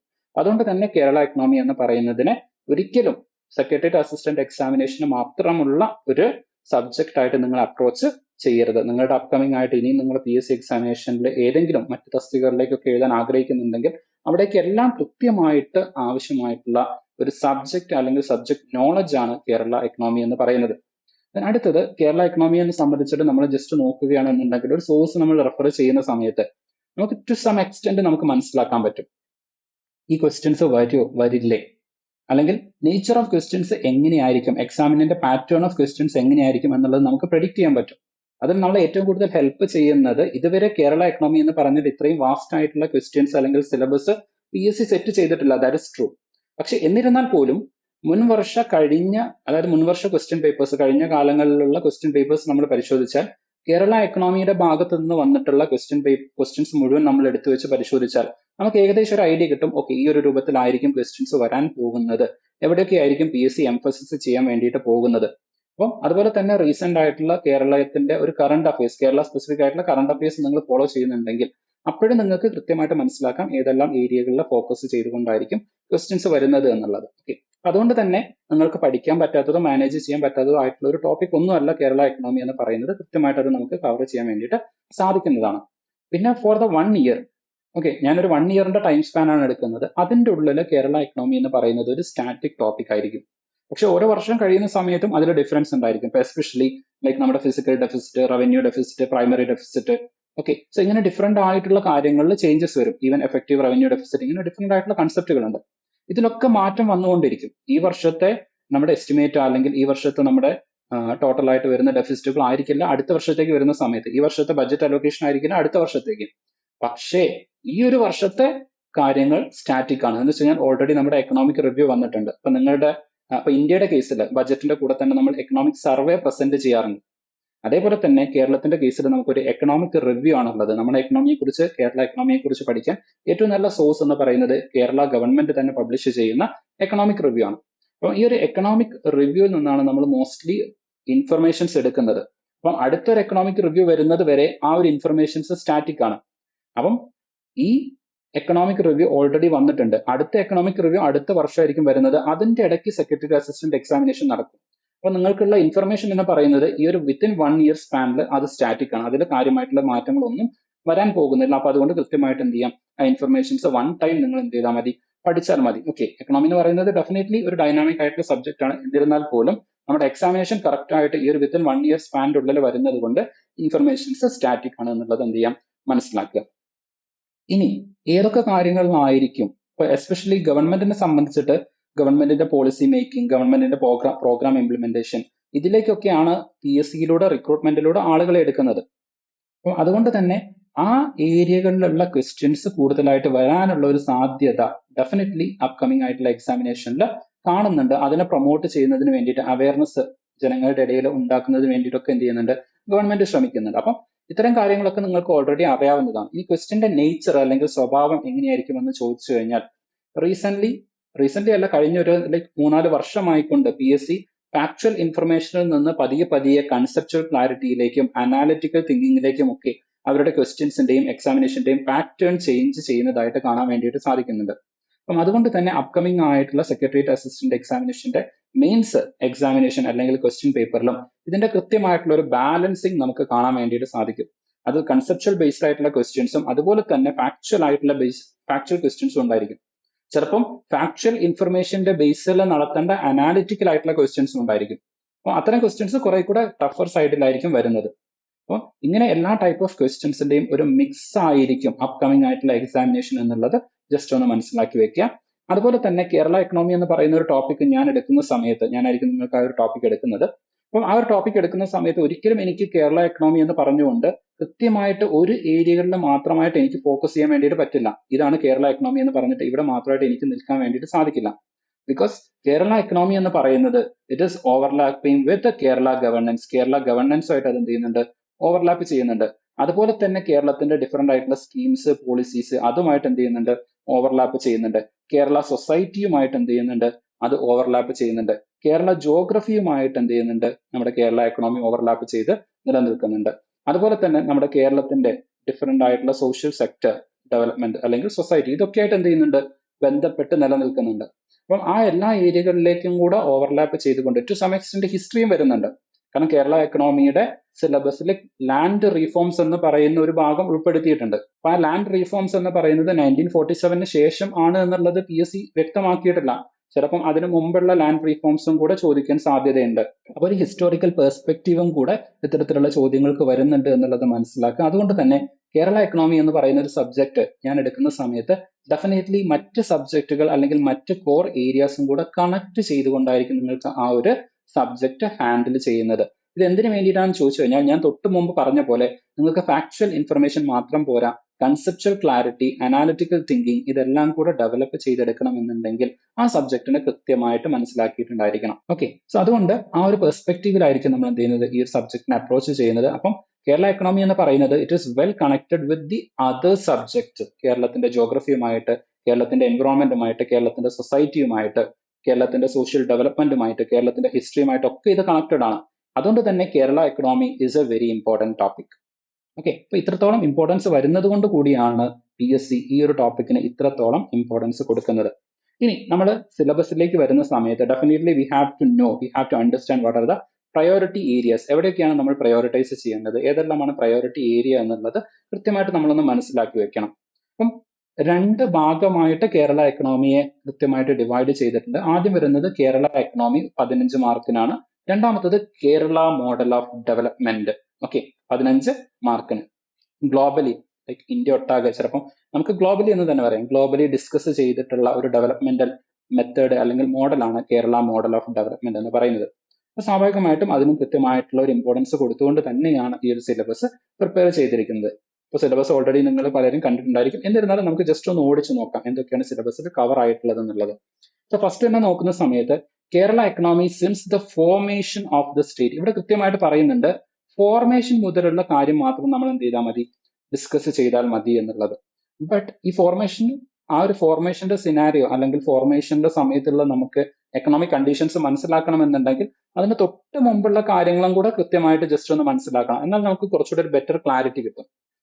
ഓക്കെ, ആ ഒരു ഹിസ്റ്റോറിക്കൽ ആയിട്ടുള്ള പെർസ്പെക്റ്റീവ് നിങ്ങൾക്ക് അറിയാവുന്നതായിരിക്കും. ആ പെർസ്പെക്റ്റീവിൽ നിന്നുകൊണ്ട് എക്കണോമിക് സൈഡ് എന്തായിരുന്നു എന്നുള്ളത് ഞാൻ കുറെ കൂടെ കൃത്യമായിട്ട് നിങ്ങൾക്ക് പറഞ്ഞു തരുന്നതായിരിക്കും. ഓക്കെ, ഞാൻ നിങ്ങളുടെ അടുത്ത് ചോദിക്കുകയാണ്, 1947 അല്ലെങ്കിൽ ഒരു 1950 കാലഘട്ടത്തിൽ നമ്മുടെ കേരളത്തിൽ നമുക്കറിയാം മലബാർ റീജിയൻ ഉണ്ടായിരുന്നു. അതുപോലെ തന്നെ തിരുക്കൊച്ചി അല്ലെങ്കിൽ തിരുവിതാംകൂർ, ഞാൻ തിരുവിതാംകൂർ എന്നാണ് പറയുന്നത് കാരണം തിരുക്കൊച്ചിയിലെ കൊച്ചി എന്ന് പറയുന്നത് സ്മോളർ സ്റ്റേറ്റ് ആയതുകൊണ്ട്. ഓക്കെ, സോ തിരുവിതാംകൂർ എന്നായിരിക്കും പറയുന്നത്, അതിനെ തിരുക്കൊച്ചി എന്ന് നമ്മൾ മനസ്സിലാക്കാം. അപ്പം മലബാർ വേഴ്സസ് തിരുവിതാംകൂർ വരുന്നുണ്ട്. ഇതിൽ ഏത് ഏരിയയിലായിരുന്നു ഇൻഡസ്ട്രിയലൈസേഷൻ കൂടുതലായിട്ടുണ്ടായിരുന്നത് എന്ന് ചോദിച്ചു കഴിഞ്ഞാൽ what will be your answer? അതുപോലെ തന്നെ സർവീസ് സെക്ടർ ഏറ്റവും കൂടുതൽ ഉണ്ടായിരുന്നത് എവിടെയായിരുന്നു? ലേബർ ഇന്റൻസീവ് ആയിട്ടുള്ള അഗ്രികൾച്ചർ എവിടെയായിരുന്നു കൂടുതലായിട്ടുണ്ടായിരുന്നത്? ഈ 2 പ്രദേശത്തുണ്ടായിരുന്ന അഗ്രേറിയൻ ഇഷ്യൂസിന്റെ ബാക്ക്ഗ്രൗണ്ട് എന്തായിരുന്നു? അഗ്രേറിയൻ ഇഷ്യൂസിന്റെ പ്രോബ്ലംസ് എന്തായിരുന്നു? കാരണം ഈ 2 പ്രദേശത്തും ഈ പറഞ്ഞ എല്ലാ ആസ്പെക്ട്സും ഡിഫറെന്റ് ആയിരുന്നു. ഓക്കെ, അപ്പം അതൊക്കെ എങ്ങനെയായിരുന്നു, എന്തായിരുന്നു എന്നുള്ളത് കൃത്യമായിട്ട് നമ്മൾ മനസ്സിലാക്കും. അപ്പം അതിന്റെ ബാക്ക്ഗ്രൗണ്ടിലായിരിക്കും നമ്മൾ 1947 മുതലുള്ള എക്കണോമിക് റീഫോംസിനെ അപ്രോച്ച് ചെയ്യുന്നത്. ഓക്കെ, സോ 1947 മുതലുള്ള റീഫോംസിനെ നമ്മൾ അപ്രോച്ച് ചെയ്യും. അതിനുശേഷം 1957 മുതൽ ഫസ്റ്റ് ഗവൺമെന്റ് വന്നതിന് ശേഷം 1956 കേരളം ഫോം ചെയ്യുന്നു. അതിനുശേഷം പിന്നീട് ആദ്യത്തെ ഗവൺമെന്റ് മുതൽ പിന്നീട് വന്നിട്ടുള്ള മേജർ ആയിട്ടുള്ള ഓരോ സ്കീംസും അല്ലെങ്കിൽ പ്രോഗ്രാംസും എക്കണോമിക് പോളിസീസും ഒക്കെ എന്തിനു വേണ്ടിയിട്ടായിരുന്നു എന്നുള്ളത് കൃത്യമായിട്ട് നമുക്ക് മനസ്സിലാക്കണമെന്നുണ്ടെങ്കിൽ ഈ ഒരു ബാക്ക്ഗ്രൗണ്ട് ചെറുതായിട്ടൊന്ന് നമ്മൾ അറിഞ്ഞിരിക്കണം. അപ്പം ആ ഒരു ബാക്ക്ഗ്രൗണ്ടും കൂടെ ഇൻക്ലൂഡ് ചെയ്തുകൊണ്ട് തന്നെയായിരിക്കും നമ്മുടെ ക്ലാസ് എന്ത് ചെയ്യുന്നത്, മുന്നോട്ടേക്ക് പോകുന്നത്. Then Kerala gross domestic product, നമ്മുടെ ഇന്ത്യയുടെ കേസിലൊക്കെ നമ്മൾ GDP, ഗ്രോസ് ഡൊമസ്റ്റിക് പ്രൊഡക്റ്റ് നമ്മൾ പലപ്പോഴും കേട്ടിട്ടുണ്ടായിരിക്കും. GNP, GDP, ഓക്കെ, അതുപോലെ NNP, NDP, ഇതൊക്കെ നമ്മൾ കേട്ടിട്ടുണ്ടായിരിക്കും. Gross domestic product, net domestic product, okay, ഒക്കെ ഇങ്ങനെ ഡിഫറെന്റ് ആയിട്ടുള്ള കേസസ് അല്ലെങ്കിൽ കാര്യങ്ങളൊക്കെ നമ്മൾ പഠിച്ചിട്ടുണ്ടായിരിക്കും. അതെല്ലാം കേരളത്തിന്റെ പെർസ്പെക്റ്റീവിലും നിങ്ങൾ പഠിക്കണം. ഓക്കെ, അതിന്റെ ട്രെൻഡ് എന്താണ്, പാറ്റേൺസ് എന്തായിരുന്നു, കറന്റ്ലി ഈ പറയുന്ന നമ്മുടെ സ്റ്റേറ്റിന്റെ ഗ്രോസ് GDP, അതിന്റെ ഡാറ്റയും കൂടെ നിങ്ങൾ എന്ത് ചെയ്യണം, ഇഫ് പോസിബിൾ ഒന്ന് പഠിച്ചു വെക്കണം. ഓക്കെ, കാരണം കഴിഞ്ഞ KS എക്സാമിനേഷനൊക്കെ നിങ്ങൾ അനലൈസ് ചെയ്യുകയാണെന്നുണ്ടെങ്കിൽ കൃത്യമായിട്ടുള്ള ഡാറ്റ ബേസിൽ എന്ത് ചെയ്തിട്ട് ചോദ്യം വന്നിട്ടുണ്ട്. കേരളത്തിന്റെ ഫിസിക്കൽ ഡെഫിസിറ്റ്, അതായത് മാച്ച് ദ ഫോളോയിങ് ആയിട്ട് കൊടുത്തൊരു ചോദ്യമാണ്. അതിൽ physical deficit, revenue deficit, primary deficit, effective revenue deficit. Then B കോളത്തിൽ കൊടുത്തിട്ടുണ്ടായിരുന്നത് അത് എത്ര പെർസെന്റേജ് ആണ് എന്നാണ്. ഓക്കെ, അപ്പം ആ രൂപത്തിലുള്ള ക്വസ്റ്റ്യൻസ് വരാനുള്ള സാധ്യത എവിടെ ഉണ്ട്. അപ്പൊ ഡാറ്റയും കൂടെ ഫാക്ച്വൽ ഇൻഫർമേഷനും കൂടെ അതിന്റെ കൂടെ നിങ്ങൾ എന്ത് ചെയ്തിട്ടുണ്ടായിരിക്കണം, പഠിച്ചിട്ടുണ്ടായിരിക്കണം. അതിന് അടുത്തൊരു കൺസെപ്റ്റ് ആണ് economic per capita income. Okay, economic per capita income എന്ന് പറയുന്നത് അതായത് നമ്മുടെ പ്രതിശീർഷ വരുമാനം എന്നൊക്കെ നമ്മൾ മലയാളത്തിൽ പറയുന്ന അതേ ഒരു കൺസെപ്റ്റ് തന്നെയാണ്. അപ്പം ഇന്ത്യൻ എക്കണോമി പഠിക്കുന്ന സമയത്ത് ഇന്ത്യയുടെ പ്രതിശീർഷ വരുമാനമൊക്കെ നിങ്ങൾ പഠിച്ചിട്ടുണ്ടായിരിക്കും. ദെൻ അടുത്തത് നമ്മുടെ ഗവൺമെന്റിനെ സംബന്ധിച്ചിട്ടുള്ള ഒരു ഇൻഫർമേഷൻ ആണ്. അതാണ് റിസോഴ്സ് മൊബിലൈസേഷൻ. നമ്മുടെ ഗവൺമെന്റ് ഫംഗ്ഷൻ ചെയ്യണമെന്നുണ്ടെങ്കിൽ ഗവൺമെന്റിന്റെ റവന്യൂ വേണം. അങ്ങനെ കിട്ടുന്ന റവന്യൂ ഗവൺമെന്റ് എന്ത് ചെയ്യുന്നതായിരിക്കും, എക്സ്പെൻഡിച്ചർ ആയിട്ട് സ്പെൻഡ് ചെയ്യുന്നതായിരിക്കും. അപ്പൊ ഇതിനെയാണ് റിസോഴ്സ് മൊബിലൈസേഷൻ എന്ന് പറയുന്നത്. നമ്മൾ അതിന് ചിലപ്പം റീഡിസ്ട്രിബ്യൂഷൻ ഓഫ് ദ റിസോഴ്സസ് എന്നൊക്കെ പറയാറുണ്ട്. ഒരു ഭാഗത്ത് നിന്ന് ടാക്സ് കളക്ട് ചെയ്യും, മറ്റൊരു ഭാഗത്തേക്ക് ആ ടാക്സ് കൊടുക്കും. അപ്പൊ ഇതൊരു ഇക്വിറ്റബിൾ ആയിട്ടുള്ള ഒരു എക്കണോമിക് ഗ്രോത്ത് എൻഷുർ ചെയ്യുന്നതിന് വേണ്ടിയിട്ടുള്ള ഗവൺമെന്റ് ഇന്റർവെൻഷൻ ആയിട്ട്, ഗവൺമെന്റിന്റെ ഇടപെടലായിട്ടൊക്കെ നമുക്ക് എന്ത് ചെയ്യാം, ഇതിനെ വിലയിരുത്താൻ പറ്റും. അപ്പൊ ആ പെർസ്പെക്റ്റീവില് ടാക്സ്, നോൺ ടാക്സ് റവന്യൂ, ഗവൺമെന്റിന്റെ എക്സ്പെൻഡിച്ചർ, ഇങ്ങനത്തെ കാര്യങ്ങളൊക്കെ ഈ ഒരു ഏരിയയിൽ എന്ത് ചെയ്യുന്നുണ്ട്, കവർ ചെയ്ത് പോകുന്നുണ്ട്. നമ്മുടെ കേരളത്തിനെ സംബന്ധിച്ചിട്ട് നമ്മുടെ കേരള മോഡൽ ഓഫ് എക്കണോമിക് ഗ്രോത്തിലെ ഏറ്റവും സിഗ്നിഫിക്കന്റ് ആയിട്ട് നമ്മൾ പറയുന്ന ഒരു കാര്യമാണ് പീപ്പിൾസ് പ്ലാനിങ് അല്ലെങ്കിൽ ഡീസെൻട്രലൈസ്ഡ് പ്ലാനിങ് എന്ന് പറയുന്നത്. അപ്പം ഈ ഡീസെൻട്രലൈസ്ഡ് പ്ലാനിങ്ങുമായിട്ട് ബന്ധപ്പെട്ടിട്ട് അതിന്റെ പോളിസി മേക്കിംഗ്, ഡെവലപ്മെന്റ്സ്, ഓക്കെ, ഇങ്ങനത്തെ കാര്യങ്ങളൊക്കെ എന്ത് ചെയ്യുന്നുണ്ട്, ഡിസ്കസ് ചെയ്യേണ്ടതായിട്ടുണ്ട്. ഓക്കെ, ആ ഒരു പീപ്പിൾസ് ക്യാമ്പയിൻ എങ്ങനെയായിരുന്നു, ഡീസെൻട്രലൈസ്ഡ് ആയിട്ടുള്ള നമ്മുടെ ഡെവലപ്മെന്റിന്റെ ഗ്രോത്ത് എങ്ങനെയായിരുന്നു, ഇത് ഞാൻ പറഞ്ഞത്. ഇതൊക്കെ സത്യത്തിൽ പൊളിറ്റിയുടെ ഉള്ളിൽ വരേണ്ട ചില ഏരിയാസ് ആണ്. പക്ഷെ അത് കൊണ്ടുപോയി വെച്ചിരിക്കുന്നത് കേരള എക്കണോമിയിലാണ്. ഡീസെൻട്രലൈസേഷൻ എന്ന് പറയുന്ന സമയത്ത് ഓട്ടോമാറ്റിക്കലി നമ്മുടെ മൈൻഡിലേക്ക് വരുന്നത് നമ്മുടെ 73rd and 74th amendment act ആണ്. പഞ്ചായത്ത് രാജ് ഇൻസ്റ്റിറ്റ്യൂഷൻസും മുനിസിപ്പാലിറ്റീസും ഇതൊക്കെയാണ് നമ്മുടെ മൈൻഡിലേക്ക് ഫസ്റ്റ് വരുന്നത്. ഓക്കെ, ഗ്രാമസഭാസ്, ഇതൊന്നും എക്കണോമി അല്ല, ഇതെല്ലാം എന്താണ്, പൊളിറ്റിയാണ്. പക്ഷെ അതാ ഞാൻ പറഞ്ഞത്, കേരള എക്കണോമി എന്ന് പറയുന്ന ഒരു സബ്ജക്റ്റിനെ അപ്രോച്ച് ചെയ്യുന്ന സമയത്ത് എനിക്ക് മറ്റ് സബ്ജക്റ്റുകളും കൂടെ അനലൈസ് ചെയ്തുകൊണ്ട് മാത്രമേ മുന്നോട്ടേക്ക് പോകാൻ പറ്റുള്ളൂ. ഓക്കെ, കേരള എക്കണോമി എന്ന് പറഞ്ഞിട്ട് കൊടുത്തിരിക്കുന്നത് മറ്റ് സബ്ജക്റ്റുകളിൽ നിന്നുള്ള കാര്യങ്ങളും കൂടെയാണ്. പക്ഷെ അതിന്റെ ഒരു എക്കണോമിക് സൈഡും കൂടെ നമ്മൾ എന്ത് ചെയ്യേണ്ടതായിട്ടുണ്ട്, അനലൈസ് ചെയ്യേണ്ടതുണ്ട്. അതാണ് ഇവിടെ യുണീക്ക് ആയിട്ട് വരുന്നത്. ഇതിനടുത്തത് അഗ്രികൾച്ചറൽ പാറ്റേണിനെ കുറിച്ചിട്ട് കൃത്യമായിട്ട് ചോദിച്ചിട്ടുണ്ട്. നമ്മുടെ ഇന്ത്യയിലെ മറ്റ് സംസ്ഥാനങ്ങളുമൊക്കെ ആയിട്ട് കമ്പയർ ചെയ്യുന്ന സമയത്ത് കേരളത്തിന്റെ അഗ്രികൾച്ചറൽ പാറ്റേൺ അല്ലെങ്കിൽ നമ്മുടെ ക്രോപ്സ് അത് കൾട്ടിവേറ്റ് ചെയ്യുന്ന രീതി, ഇതിലൊക്കെ എൻറ്റയർലി ഡിഫറെന്റ് ആണ്. ഓക്കെ, അതിന് നമ്മുടെ ജോഗ്രഫിക്കൽ ഫാക്ടേഴ്സ് ഒക്കെ എന്ത് ചെയ്യുന്നുണ്ട്, അതിന് കോൺട്രിബ്യൂട്ട് ചെയ്യുന്നുണ്ട്. ഇപ്പൊ കേരളത്തിന്റെ ജോഗ്രഫി നിങ്ങൾ എടുത്ത് നോക്കിക്കഴിഞ്ഞാൽ കൃത്യമായിട്ട് മൂന്ന് ഡിവിഷൻസ് അവിടെ നിങ്ങൾക്ക് കാണാൻ വേണ്ടിയിട്ട് പറ്റും. മലയോര പ്രദേശം വരുന്നുണ്ട്, ഇടനാട് വരുന്നുണ്ട്, തീരപ്രദേശങ്ങൾ വരുന്നുണ്ട്. ഈ മൂന്ന് പ്രദേശത്തും ഡിഫറെന്റ് ആയിട്ടുള്ള അഗ്രികൾച്ചർ കമ്മോഡിറ്റീസ് അല്ലെങ്കിൽ അഗ്രികൾച്ചറൽ ക്രോപ്സ് ഒക്കെ നിങ്ങൾക്ക് കാണാൻ വേണ്ടിയിട്ട് സാധിക്കുന്നതാണ്. അതുകൊണ്ട് തന്നെ ഈ അഗ്രികൾച്ചറൽ ക്രോപ്സിനെ കുറിച്ചിട്ട് കൃത്യമായിട്ടുള്ള ചോദ്യം വരുന്നുണ്ട്. ദെൻ ലാൻഡ് യൂസ് പാറ്റേൺ, നമ്മുടെ കേരളത്തിലെ ഏറ്റവും വലിയൊരു കൺസേൺ ആണ് ലാൻഡ് അവൈലബിലിറ്റി അല്ലെങ്കിൽ per capita availability of the land is decreasing. അതായത് പെർ പേഴ്സൺ, ഒരാൾക്ക് അവൈലബിൾ ആയിട്ടുള്ള ലാൻഡ് എന്ന് പറയുന്നത് നമ്മുടെ കേരളത്തിൽ കുറഞ്ഞുകൊണ്ടിരിക്കുകയാണ്. അപ്പം ഇത് ഡിഫറെന്റ് ആയിട്ടുള്ള ഏരിയാസിനെ എങ്ങനെയാണ് ഇൻഫ്ലുവൻസ് ചെയ്യുന്നത്, ഇൻഫ്രാസ്ട്രക്ചർ ഡെവലപ്മെന്റിനെ, അഗ്രികൾച്ചറിന് വേണ്ടിയിട്ട്, നമ്മുടെ ഹൗസിംഗ് സ്കീംസിന് വേണ്ടിയിട്ട്, ഗവൺമെന്റ് പോളിസികളെ, ഇങ്ങനെ ഓരോ ആസ്പെക്റ്റിലും നമ്മൾ എന്ത് ചെയ്യേണ്ടതുണ്ട്, ഇത് അനലൈസ് ചെയ്ത് പഠിക്കേണ്ടതുണ്ട്. ദെൻ ഞാൻ നേരത്തെ പറഞ്ഞ പോലെ ലാൻഡ് റീഫോംസ്, ഓക്കെ, ഇതും കുറെ കൂടെ ഒരു പൊളിറ്റി പെർസ്പെക്റ്റീവിൽ വരുന്നതാണ്. ആദ്യത്തെ EMS ഗവൺമെന്റ് മുതൽ പിന്നീട് എന്ത് ചെയ്യുന്നുണ്ട്, സി അച്യുതമേനോൻ ഗവൺമെന്റ് വരെ വരുന്ന ഗവൺമെന്റുകൾ കൊണ്ടുവന്നിട്ടുള്ള ലാൻഡ് റീഫോംസുകളെ കുറിച്ചിട്ട് കൃത്യമായിട്ട് പഠിക്കണം. ഓക്കെ, ആദ്യം EMS വരുന്നുണ്ട്, R ശങ്കർ വരുന്നുണ്ട്, സി അച്യുതമേനോൻ വരുന്നുണ്ട്, അപ്പം ആര് ഇത് എന്ത് ചെയ്യുന്നുണ്ട്, ആരാണ് ഇത്തരത്തിലുള്ള ലാൻഡ് റിഫോംസ് കൊണ്ടുവരുന്നത്, അതിലെ മേജർ ആയിട്ടുള്ള പ്രൊപ്പോഷൻസ് എന്തൊക്കെയായിരുന്നു, അതിന്റെ ഇമ്പാക്റ്റുകൾ എന്തൊക്കെയായിരുന്നു, ആരാണ് ഇത് പ്രസന്റ് ചെയ്തത്, ആ സമയത്ത് റവന്യൂ മിനിസ്റ്റേഴ്സ് ആരായിരുന്നു, ഇങ്ങനെയൊക്കെ ഒരുപാട് കാര്യങ്ങൾ ഡിഫറെന്റ് പെർസ്പെക്റ്റീവിൽ ചോദ്യങ്ങൾ വരാനുള്ള സാധ്യതയുണ്ട്. അപ്പൊ കൃത്യമായിട്ട് അതിനെ കുറിച്ചിട്ട് നിങ്ങൾക്കൊരു ഇൻഫർമേഷൻ ഉണ്ടായിരിക്കണം. പിന്നെ അടുത്തതാണ് ഫുഡ് സെക്യൂരിറ്റി. ഓക്കെ, നമ്മുടെ കേരളത്തിലെ റേഷൻ ഷോപ്പുകൾ. ഞാൻ നിങ്ങൾക്ക് ആൻസർ പറയുന്നില്ല, ബട്ട് ഞാൻ നിങ്ങളുടെ അടുത്ത് ചോദിക്കണം, നമ്മുടെ കേരളത്തിൽ എത്ര ടൈപ്പ് ഓഫ് റേഷൻ കാർഡുകൾ ഉണ്ട്? റേഷൻ കാർഡുകളുടെ കളർ എന്തൊക്കെയാണെന്നുള്ളത് മാത്രം നിങ്ങൾ ഒന്ന് കമന്റ് ചെയ്യും. ഓക്കെ, എത്ര ടൈപ്പ് ഓഫ് റേഷൻ കാർഡുകൾ നമ്മുടെ കേരളത്തിൽ ഉണ്ട് എന്നുള്ളത്. ഇനി അതേപോലെ തന്നെ എൻ്റെ മറ്റൊരു ചോദ്യമാണ്, ഈ റേഷൻ കാർഡുകളിൽ ഏതൊക്കെ കളർ അല്ലെങ്കിൽ ഏതൊക്കെ ടൈപ്പ് ഓഫ് റേഷൻ കാർഡുകളാണ് നാഷണൽ ഫുഡ് സെക്യൂരിറ്റി ആക്ടിന്റെ അണ്ടറിൽ ഇൻക്ലൂഡ് ആയിട്ടുള്ളത്?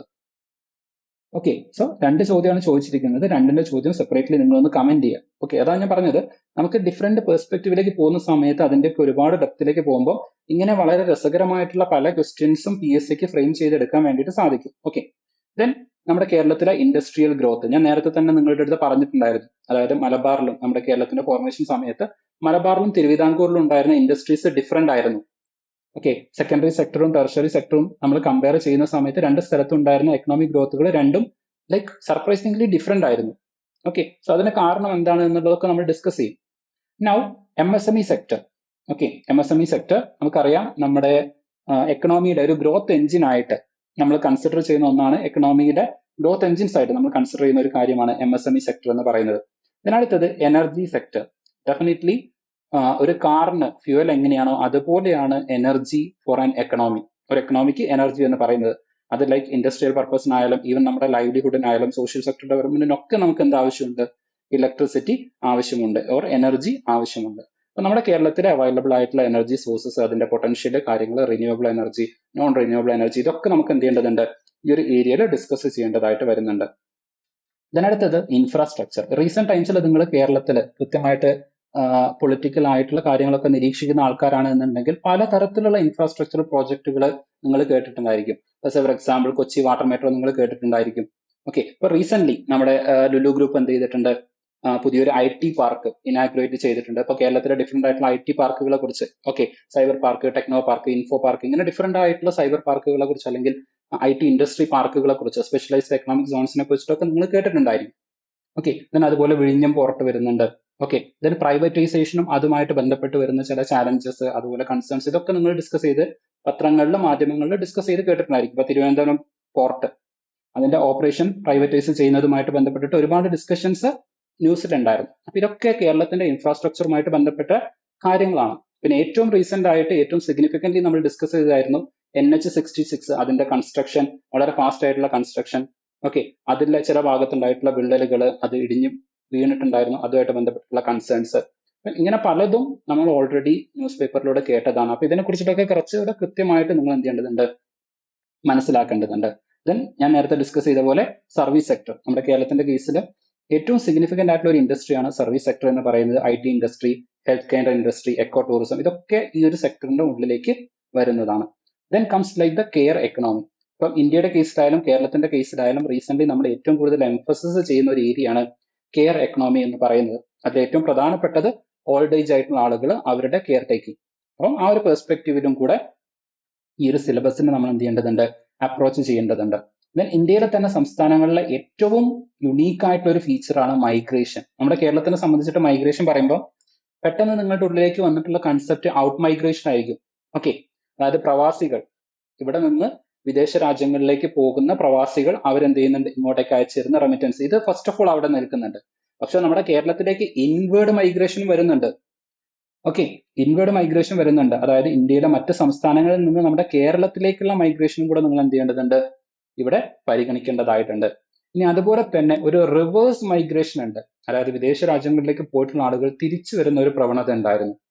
അപ്പൊ മൈഗ്രേഷനെ സംബന്ധിച്ചിട്ട് തന്നെ ഇങ്ങനെ ഡൈവേഴ്സ് ആയിട്ടുള്ള ആസ്പെക്ട് നമ്മൾ എന്ത് ചെയ്ത് നമ്മൾ അനലൈസ് ചെയ്യേണ്ടതായിട്ടുണ്ട്. ഓക്കെ, ഇനി നമ്മൾ കേരള മോഡൽ ഡെവലപ്മെന്റിലേക്ക് വരുന്ന സമയത്ത് കേരള എക്കണോമിക്ക് കൊടുത്തിട്ടുള്ള അതേ ഒരു വെയിറ്റേജ് തന്നെയാണ് PSC കേരള മോഡൽ ഡെവലപ്മെന്റിനും കൊടുത്തിരിക്കുന്നത് നമുക്ക് കാണാൻ വേണ്ടിയിട്ട് സാധിക്കും. അപ്പം ഇതിലേക്ക് ഇൻ ടോട്ടൽ നമ്മൾ നോക്കുന്ന സമയത്ത് നമുക്കറിയാം ഇന്ത്യയിലെ മറ്റ് സംസ്ഥാനങ്ങളുമായിട്ട് കമ്പയർ ചെയ്യുന്ന സമയത്ത് കേരളത്തിന്റെ ഡെവലപ്മെന്റ് എന്ന് പറയുന്നത് യുണീക്ക് ആണ്. അപ്പം ആ യുണീക്ക് ആയിട്ടുള്ള ഫീച്ചേഴ്സിനെ എംഫസിസ് ചെയ്തുകൊണ്ട് തന്നെയാണ് ഈ ഒരു സിലബസ് പ്രിപ്പയർ ചെയ്തിരിക്കുന്നത്. കേരളം ഏറ്റവും കൂടുതൽ ബെറ്റർ ആയിട്ട് പെർഫോം ചെയ്യുന്നത് ഹ്യൂമൻ ഡെവലപ്മെന്റ് ഇൻഡെക്സ് പാരാമീറ്റേഴ്സിലേക്കാണ്. അതായത് നമ്മുടെ ജീവിത സാഹചര്യങ്ങൾ, മെച്ചപ്പെട്ട ജീവിത സാഹചര്യമാണ് കേരളത്തിലുള്ളത്. അപ്പം അതേ കാര്യങ്ങൾ കൃത്യമായിട്ട് സിലബസിൽ എടുത്ത് ചോദിച്ചിരിക്കുന്നത് നിങ്ങൾക്ക് കാണാൻ വേണ്ടിയിട്ട് സാധിക്കും. ഇപ്പം അഡൾട്ട് ലിറ്ററസിയെ കുറിച്ച് പറയുന്നുണ്ട്, ലൈഫ് എക്സ്പെക്ടൻസിയെ കുറിച്ച് പറയുന്നുണ്ട്, അതുപോലെ തന്നെ ഇൻഫന്റ് മോർട്ടാലിറ്റിയെ കുറിച്ച് പറയുന്നുണ്ട്, ബർത്ത് റേറ്റിനെ കുറിച്ചിട്ടും പറയുന്നുണ്ട്. അപ്പൊ സ്വാഭാവികമായിട്ടും ഇവിടെ നിന്ന് വരാൻ സാധ്യതയുള്ള ക്വസ്റ്റ്യൻസ് എന്ന് പറയുന്നത് അത് പ്രധാനമായിട്ടും ഇതിന്റെ ട്രെൻഡ് അല്ലെങ്കിൽ ഇതിന്റെ ഒരു പാറ്റേൺ അനലൈസ് ചെയ്യുന്ന രൂപത്തിലേക്കായിരിക്കും.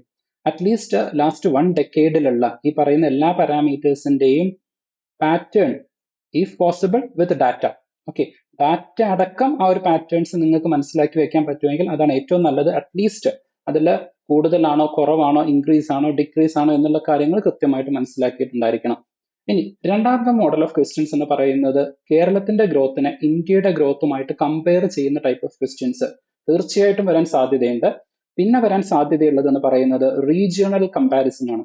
നമ്മുടെ സൗത്ത് ഇന്ത്യ മാത്രം എടുക്കുന്ന സമയത്ത് നിയർ ബൈ സംസ്ഥാനങ്ങളുമായിക്കൊണ്ട് കമ്പയർ ചെയ്തിട്ട് ഏറ്റവും കൂടുതലായിട്ട് ഈ പറയുന്ന ലൈഫ് എക്സ്പെക്ടൻസി ആയാലും അതുപോലെ തന്നെ ഇൻഫന്റ് മോർട്ടാലിറ്റി റേറ്റ് ഒക്കെ ആയാലും അതിന്റെ ഒരു ഇൻക്രീസിങ് ഡിക്രീസിങ് ഓർഡർ ഒക്കെ ചോദിക്കാനുള്ള സാധ്യതയുണ്ട്. അപ്പം പ്രീവിയസ് ഇയറിലും ഇത്തരത്തിലുള്ള ക്വസ്റ്റ്യൻസ് നമ്മൾ കണ്ടിട്ടുണ്ട്. ഏറ്റവും കൂടുതൽ റോഡ് സാന്ദ്രതയുള്ള സംസ്ഥാനം ഏതാണ്? അപ്പം ഇത്തരത്തിലുള്ള ചോദ്യങ്ങളൊക്കെ മുമ്പും ചോദിച്ചിട്ടുണ്ട്. അപ്പം അതേ ഒരു സെയിം പാറ്റേണിൽ ഇവിടെ നിന്ന് നമ്മൾ ക്വസ്റ്റ്യൻസ് എക്സ്പെക്ട് ചെയ്യുന്നുണ്ട്. ഇനി അടുത്ത ഒരു ടൈപ്പ് ഓഫ് ക്വസ്റ്റ്യൻസ് എന്ന് പറയുന്നത് വിത്തിൻ ദ ഡിസ്ട്രിക്ട്, അതായത് കേരളത്തിലെ 14 ജില്ലകളിൽ ഈ പറയുന്ന ഓരോ റേറ്റും എങ്ങനെയാണ്, അതിൽ മുന്നിൽ നിൽക്കുന്നത് പിറകിൽ നിൽക്കുന്ന സംസ്ഥാനങ്ങൾ, അതിന്റെ പാറ്റേൺ എന്താണ്, അതിൽ ഏറ്റവും കൂടുതൽ ഗ്രോത്ത് കാണിക്കുന്നത് ഏതാണ്. അപ്പം ഇങ്ങനെ ഡിഫറെന്റ് ടൈപ്സ് ഓഫ് അനാലിസിസിലുള്ള ക്വസ്റ്റ്യൻസ് ഈ ഓരോ ഭാഗത്തു നിന്നും നമുക്ക് എക്സ്പെക്ട് ചെയ്യാവുന്നതാണ്.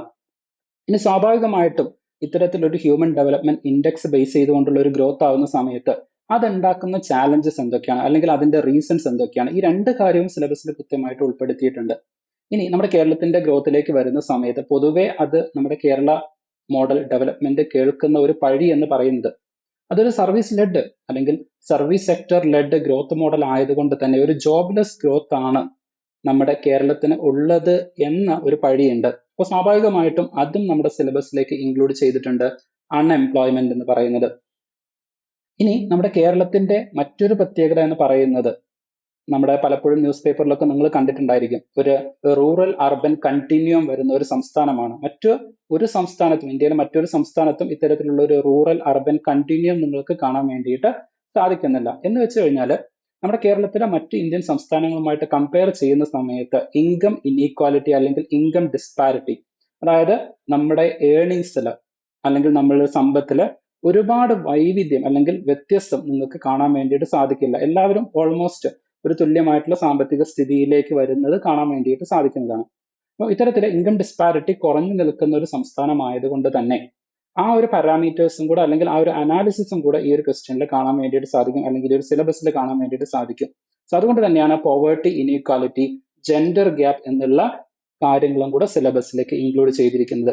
ഇനി നമ്മൾ മുമ്പ് കേരള എക്കണോമി പറഞ്ഞ സമയത്ത് അവിടെ പ്രത്യേകം എടുത്തു പറഞ്ഞൊരു കാര്യമായിരുന്നു കെയർ എക്കണോമി വരുന്ന സമയത്ത് അവിടെ ഓൾഡ് ഏജ് ആയിട്ടുള്ള ആളുകളുടെ കാര്യം.